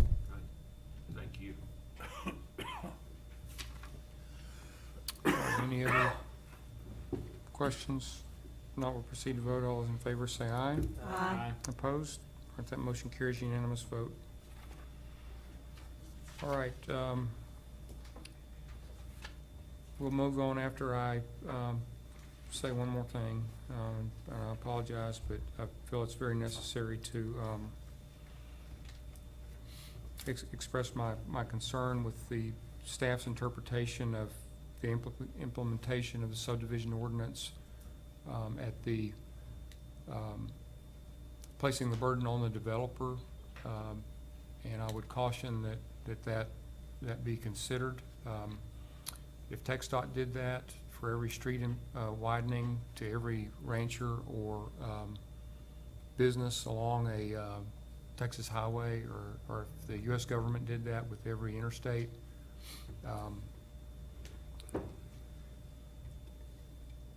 and it is a, Mr. Barnes, I would just ask that you and staff, and not ask TML, because the city government answer to this is what y'all have done tonight. As far as a recommendation, I think if we look at it from a city development and what is the responsibility, unfortunately, of us not having a capital improvement plan that would identify those streets as needing to be repaired, that the council might have different input from staff regarding those requests. Yes, sir. We'll move on to the Public Works Committee, and Mr. Nix. Thank you, Mayor. On April 17th, the Public Works Committee met. The first item on our agenda was the spring bouquet drainage. I think all the council will remember in some heavy rain issues we've had in the past, there has been some flooding not only of streets in that area, but some flooding in some residences as well. Several of those residents in that area have contacted the city asking for us to at least consider ways that we might help with that. Staff brought back to us a professional services contract from Freeze and Nichols to study the area. I think Nick's terms were a desktop study to be able to identify the areas that needed to be addressed and possible solutions for those. It was the committee's recommendation to recommend to council that we authorize that contract with Freeze and Nichols to study the spring bouquet drainage area and to bring back to council some recommendations on dealing with that. And I would make a motion that we approve the contract with Freeze and Nichols to study that drainage and report back to the city their findings and recommendations on that. Second. I have a motion by Mr. Nix, seconded by Mr. McClinton, to approve the contract with Freeze and Nichols for the spring bouquet scoping proposal. Any discussion? If not, we'll proceed to vote. All those in favor say aye. Aye. Opposed? All right, that motion carries unanimous vote. Mr. Nix. Our next item on the agenda that night, Mayor, was for the Garfield ground storage tank rehabilitation project. There were a couple of contracts, proposals, I should say, that were discussed, and it was the feeling of the staff and committee that tank industry consultants would provide the services necessary to do the actual work on the tank rehabilitation. And it was also the recommendation of staff and the feeling of the committee at the same time that Heart of Texas Inspection Services be retained to perform the inspection service on the work as it was being done, rather than use the tank industry consultant's proposal. And it was a unanimous vote on the committee to bring those two recommendations to the council. And I would make the motion that we authorize staff to engage in a contract with tank industry consultants for the Garfield ground storage tank rehabilitation, and with Heart of Texas Inspection Services to perform the inspections on that work. Second. All right, motion by Mr. Nix, seconded Mr. McClinton, to approve the professional services agreement with Tank Industry Consultants for Garfield storage tank rehab, and accompanying that is the professional services agreement with Heart of Texas Inspection Services for the Garfield ground storage tank rehabilitation project. Any discussion? If not, we'll proceed to vote. All those in favor say aye. Aye. Opposed? All right, that motion carries unanimous vote, and that took care of items 3 and 4 on the committee agenda, Mr. Nix, correct? Yes, and the Okay. last item was an issue that we discussed, and we authorized Mr. Barnes to negotiate a renewal of our solid waste removal from the city with Waste Connections, and when he has that document in hand, he will bring it back to the committee for our consideration at that time. Okay. Our first meeting on that is, excuse me, our first meeting on that is, I believe, May 18th. All right. And that concludes my report, Mayor. Okay, great. Thank you, Mr. Nix. Mr. Pendleton, the Public Health and Safety Committee. Thank you, Mr. Mayor. Back on April 17th, the committee met. Member absent was Mr. Harrison. During that meeting, we considered two items. First item being approval of ordinance number 2018-018 regarding credit access business. This is an issue that the committee has taken up on previous occasions before and directed city staff to look into other issues. As a result, city staff brought back a pretty comprehensive ordinance that I believe the committee was pleased with, that hopefully, of course, is not necessarily going to limit these folks' ability to conduct business, but more importantly, just protect the citizens, which I think is all of our focus and concern, is that we do our job to protect the citizens of our community. And I think this ordinance serves that purpose. With that being said, I guess I'll make a motion that we adopt ordinance 2018-018. Second. Motion by Mr. Pendleton, seconded by Mr. McClinton to adopt ordinance 2018-018 I believe regarding the chief has something to add, Mayor. credit access businesses. All right? There was discussion at the end of that about distances that you wanted to have at this part. We had discussed, you're right, Chief, some distances, I think in the ordinance, it was a 5,000 foot between locations, and so that was how it was presented to council. Addison?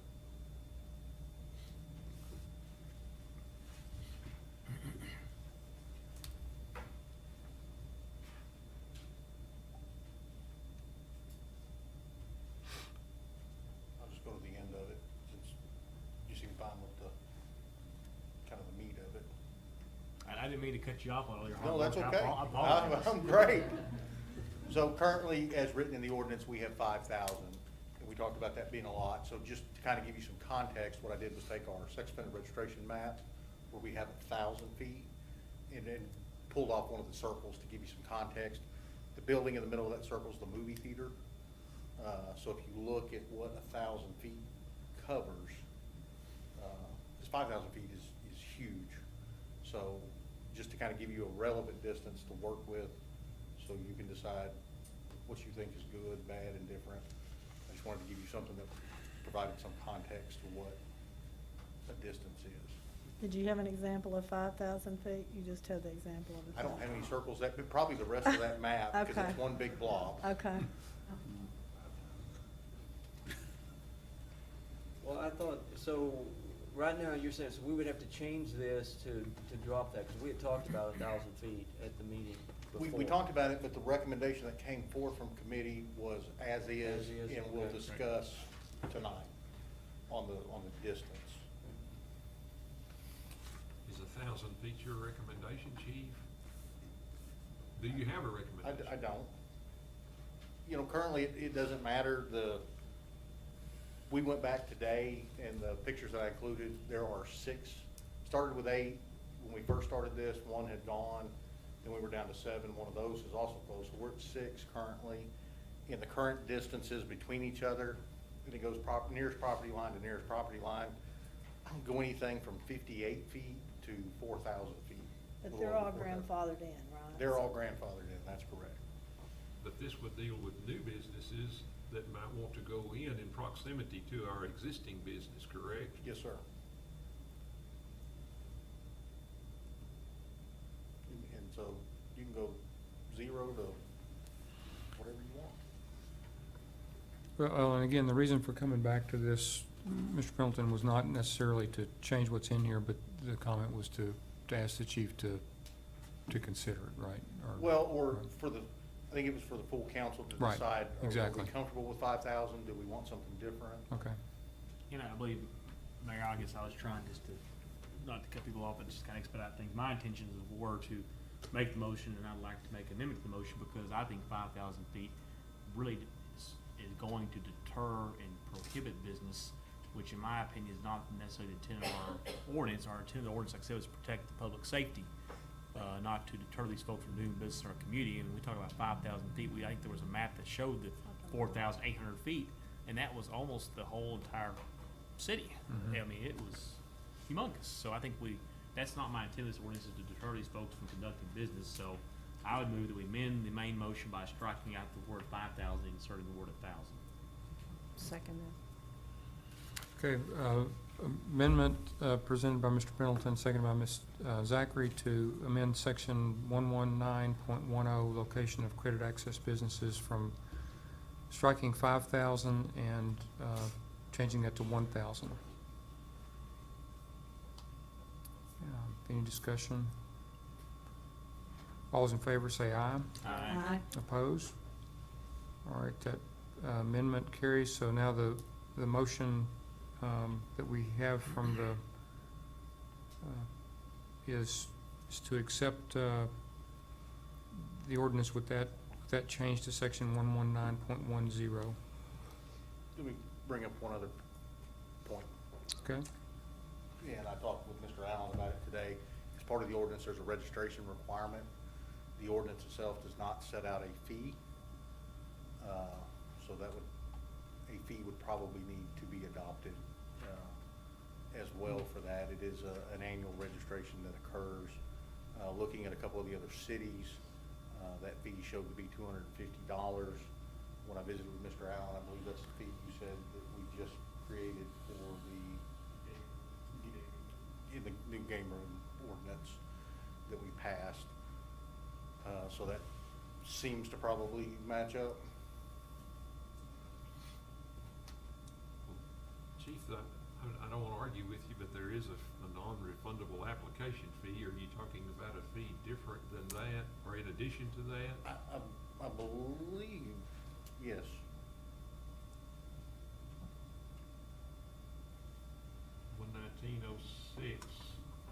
Number 6 says a non-refundable application fee in the amount of $50. Person must submit these with an application. Is that in addition to that application fee? I think that's correct. Kind of like our solicitation ordinance. There's a non-refundable fee when you come to the police department for us to just process your application. Okay. If we deny you the application, And consider it later. that And we're going to adopt you don't get that money back. But if we approve your application, then there's a separate small fee for each solicitor license that we issue. Is this an annually renewable? Yes. Okay. And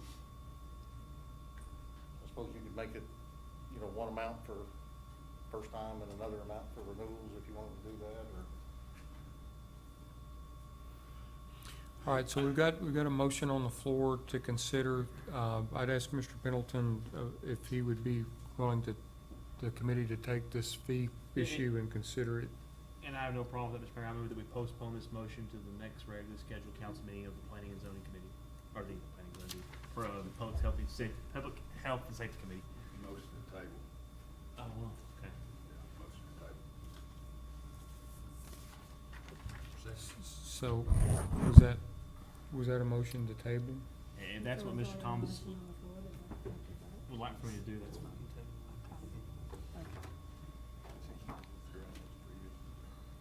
And there was a second? So, okay, so Mr. Pendleton has moved to table, and we've got a second from Mr. Nix.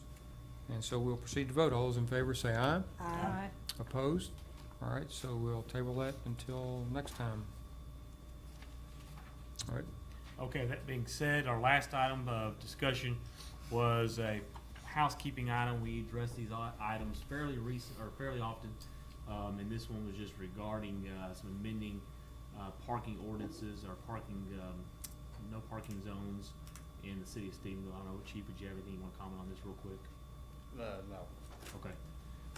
So purely kind of housekeeping issues. As issues arise throughout the city, we like to address those and try to accommodate neighborhoods in town where this arises. So, Mr. Mayor, that being said, I'd like to move we adopt ordinance 2018-019. Second. Okay, motion by Mr. Pendleton, seconded by Mr. McClinton to adopt 2018-019 parking amendments as stated. Any discussion?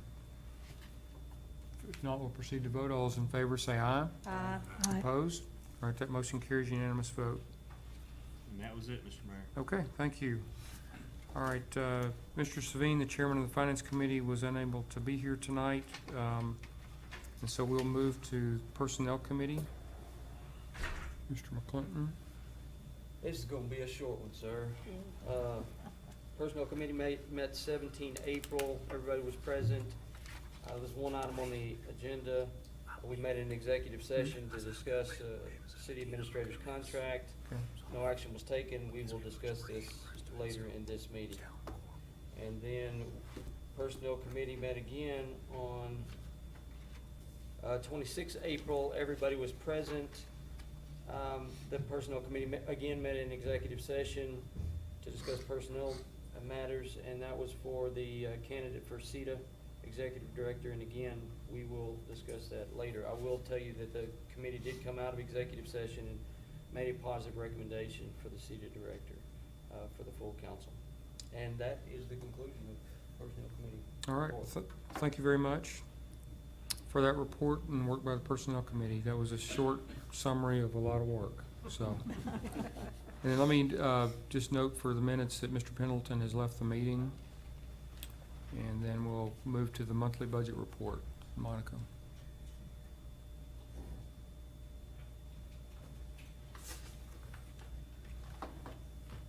Mayor, Council, this is our budget report for the financial statements ending March 31st, 2018, which is halfway through our fiscal year. And again, the financial indicators are what I would expect, or some of them are a little bit better. For the property tax, we received $105,000 in the month of March, resulting in $501,000 increase over the funds collected through March 31st of last year. The county will normally collect about 96.5% of our property taxes through March, and this amount is about 97.27, so we're a little bit up. Our sales tax, we've received $470,000 in sales tax in March, resulting in $159,000 over our target budget through March 31st. And that is also $64,000 or 2.17% more than what we received last year. So we're on a steady incline. The target budget for our operating revenue is $11.9 million. We've received $14.4 million, and that's $2.49 million over our budget. And this is because of our property taxes, which are billed in October and due by January 31st, so most of our collections come in by January. The target budget for our operating expenditures is $9.7 million. We've expended $8.8 million, which is $875,000 under budget. The operating revenue received last year was $13.9 million, as compared to the current year's $14.4 million. And that's resulting in a $531,000 increase, which is due to our increase in our property taxes and our sales taxes. The operating expenditures last year and this year were both $8.8 million. We had a minor decrease of about $2,000. For our new programs, the drive for the South Secondary Clarifier at the wastewater treatment plant has been ordered. $17,305 of the $875,000 for the street pavement maintenance has been spent as of March 31st. Now that the weather's starting to get warmer, we'll see those projects moving forward and should see more increases in our expenditures on those as we move along. Are there any questions? Any questions for Monica? Okay, thank you very much. All right, the CETA update. So Ashley? Good evening, Mr. Mayor and Council. For the CETA update for this month, we'll get started here. Just a brief update on several current projects that are ongoing. Project Blue, I actually talked with TDA today on the status of funding and our application that will go forward with them. And also the project developer had called into the office this week, and he's looking to come back to town on a site visit he has scheduled to discuss 380, 381 agreements, not just city but countywide. So this is moving forward. These things are positive. Project Christie Plaza, I am working with a realtor. I've reached out to her. The AFA had come to a positive, piece of the puzzle. We have received word back from TxDOT regarding that. There are some additional requirements that are going to need to be necessary to move forward with the signal. And in doing so, I've reached out to the realtor that handled this original transaction, and there were some agreements in place at that time. And we have scheduled later this week to go through those, peel back, and look at the responsibilities in which they lie. The project/infrastructure on West Washington, that's the sewer pipeline extension that CETA brought to the council in September.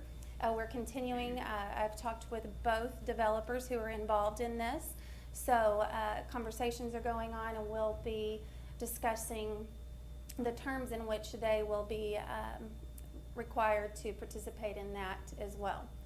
Project HS, this is a student housing project. Jeremy and Mr. Barnes and Nick have all been on meetings regarding this. This is a multi-purpose building.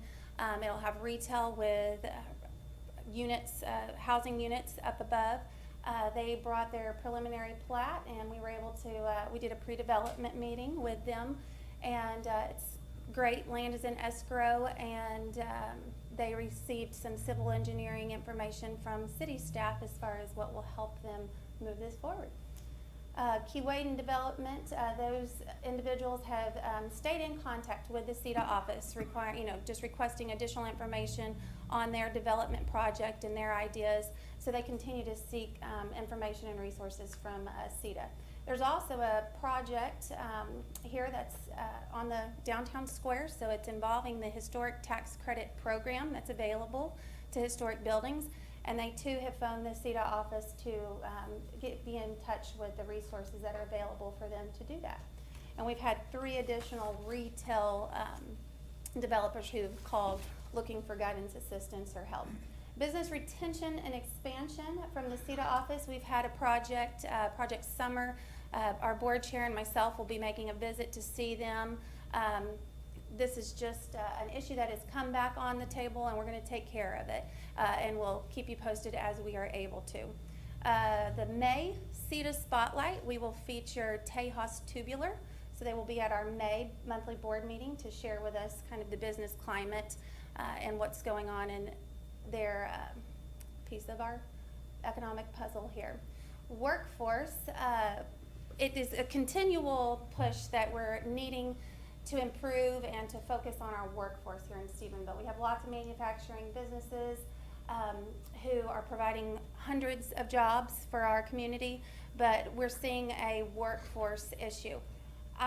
We've sat on several consensus boards with the Texas Workforce Commission, Tarleton, Ranger, looking at different avenues in which we can address this.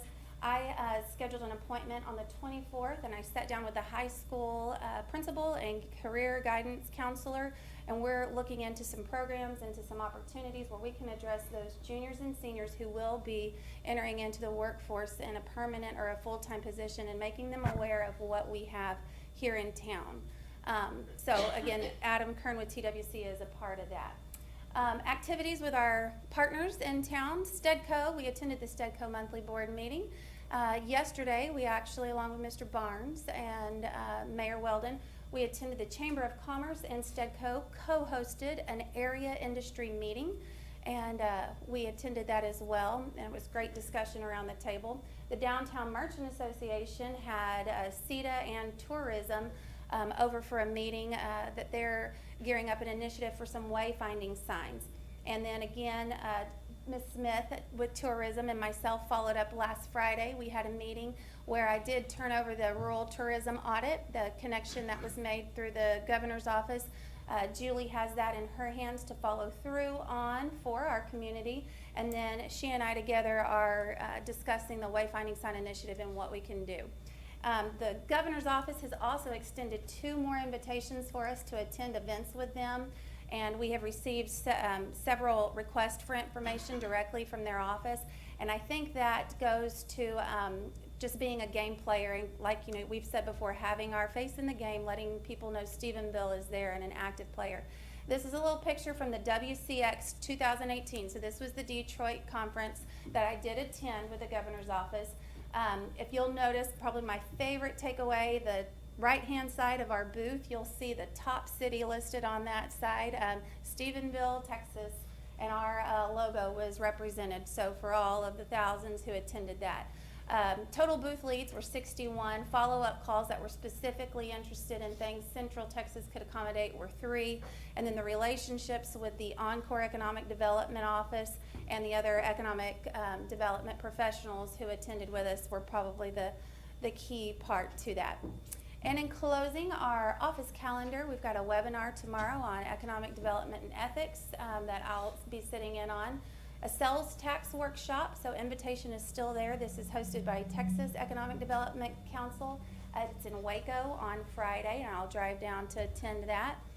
The Downtown Merchants, their farmers market is this Saturday, so make sure and attend that if you can. May 7th is National Economic Development Week, so we hope to have some press releases and some information out in the public and do our best at playing a role in that. Arrangements may, kind of in general, we've had lots of arrangements going on to place a new executive director, so we look forward to hearing back from your decision on that later.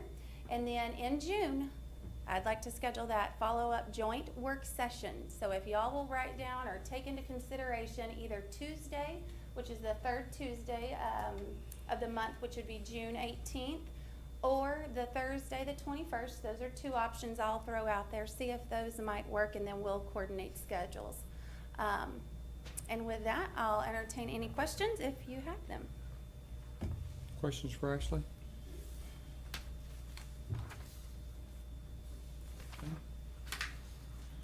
Okay, thank you. You did bring up one question I wanted to ask.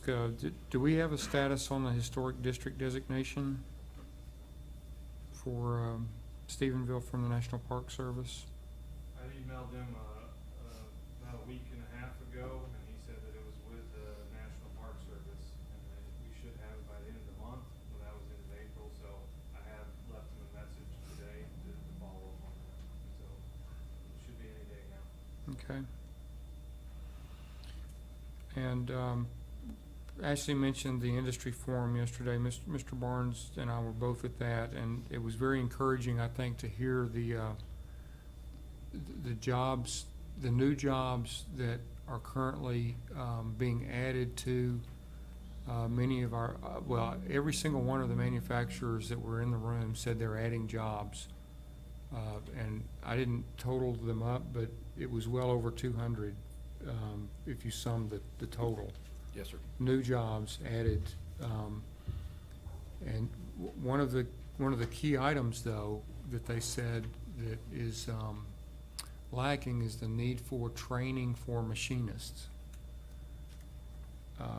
And so we've got to, work on that and try to figure out how to do that. But I think there was some great discussion with Ranger College and the manufacturers in the community about trying to address that. All right, the next item is the consent agenda. So I'll entertain a motion. Mr. Mayor, I move that we approve the consent agenda as presented.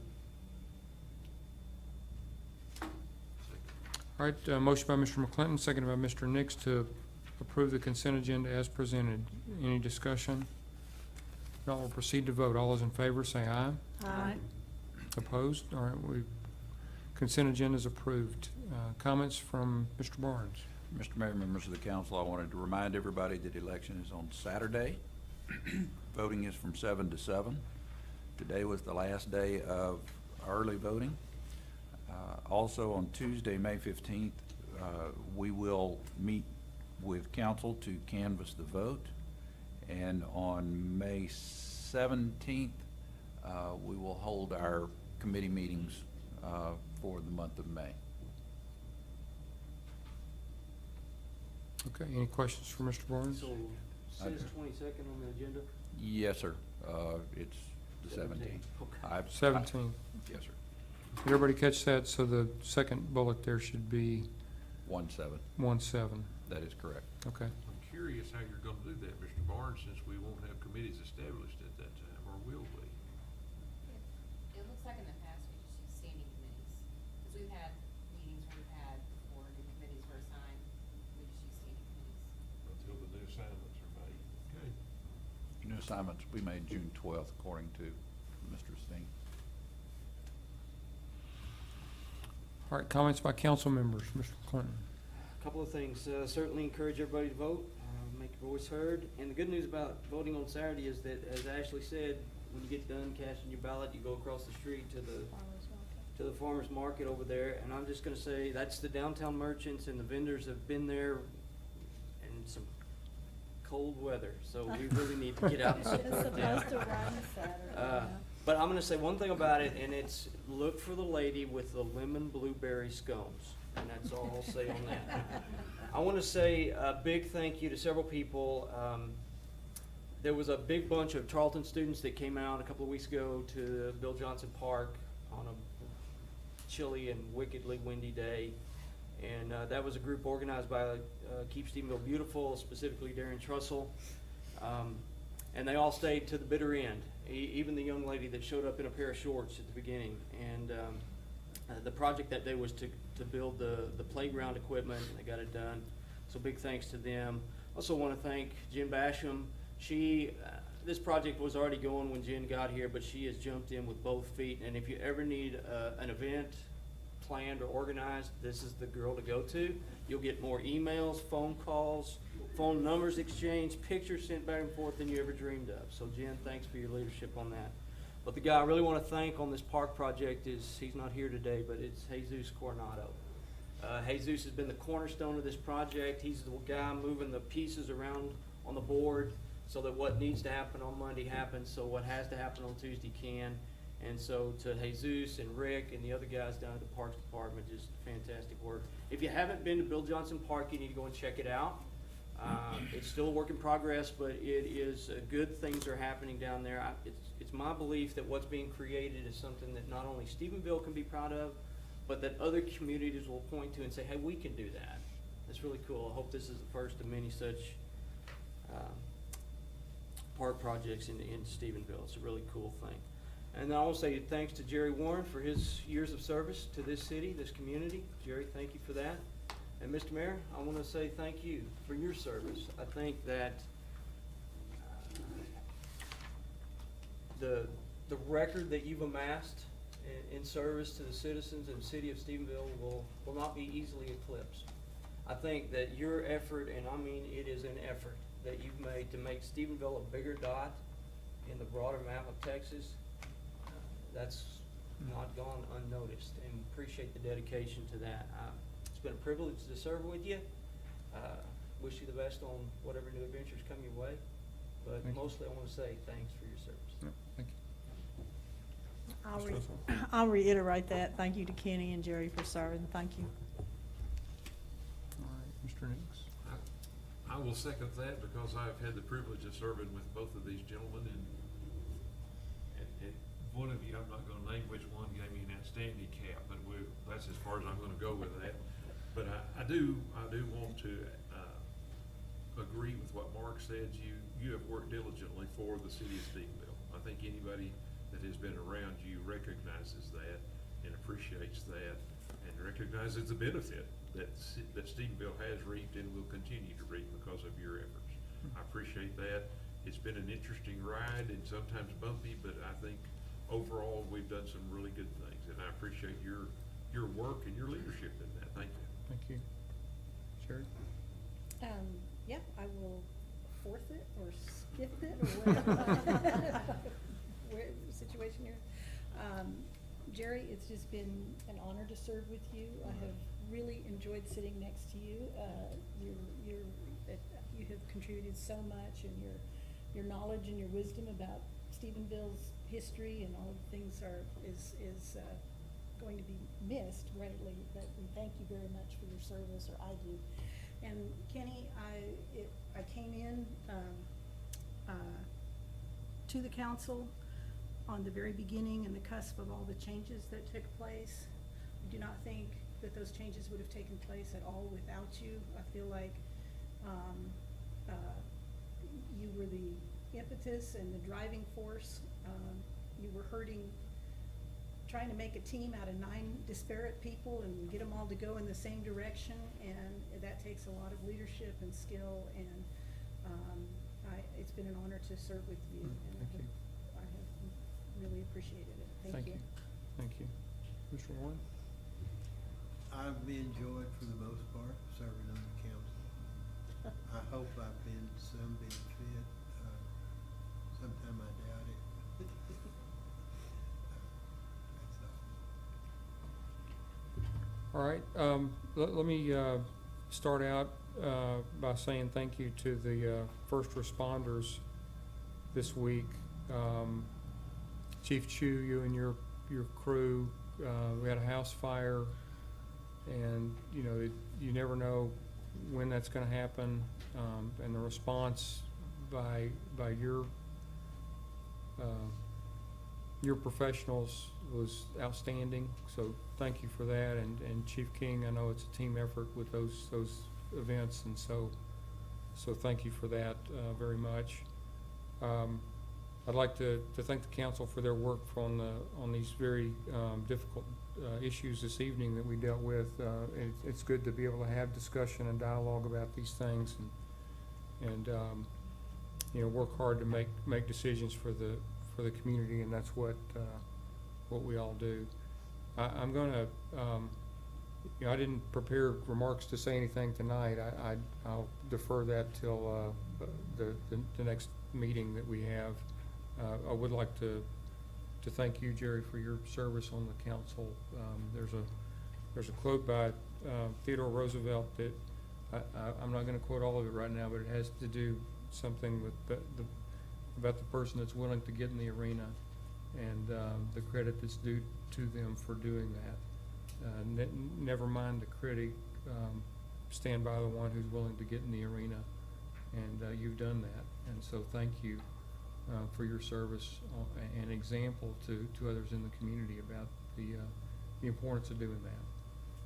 And I really truly appreciate that. It's been an honor to serve the community in this capacity. It's something I never dreamed of.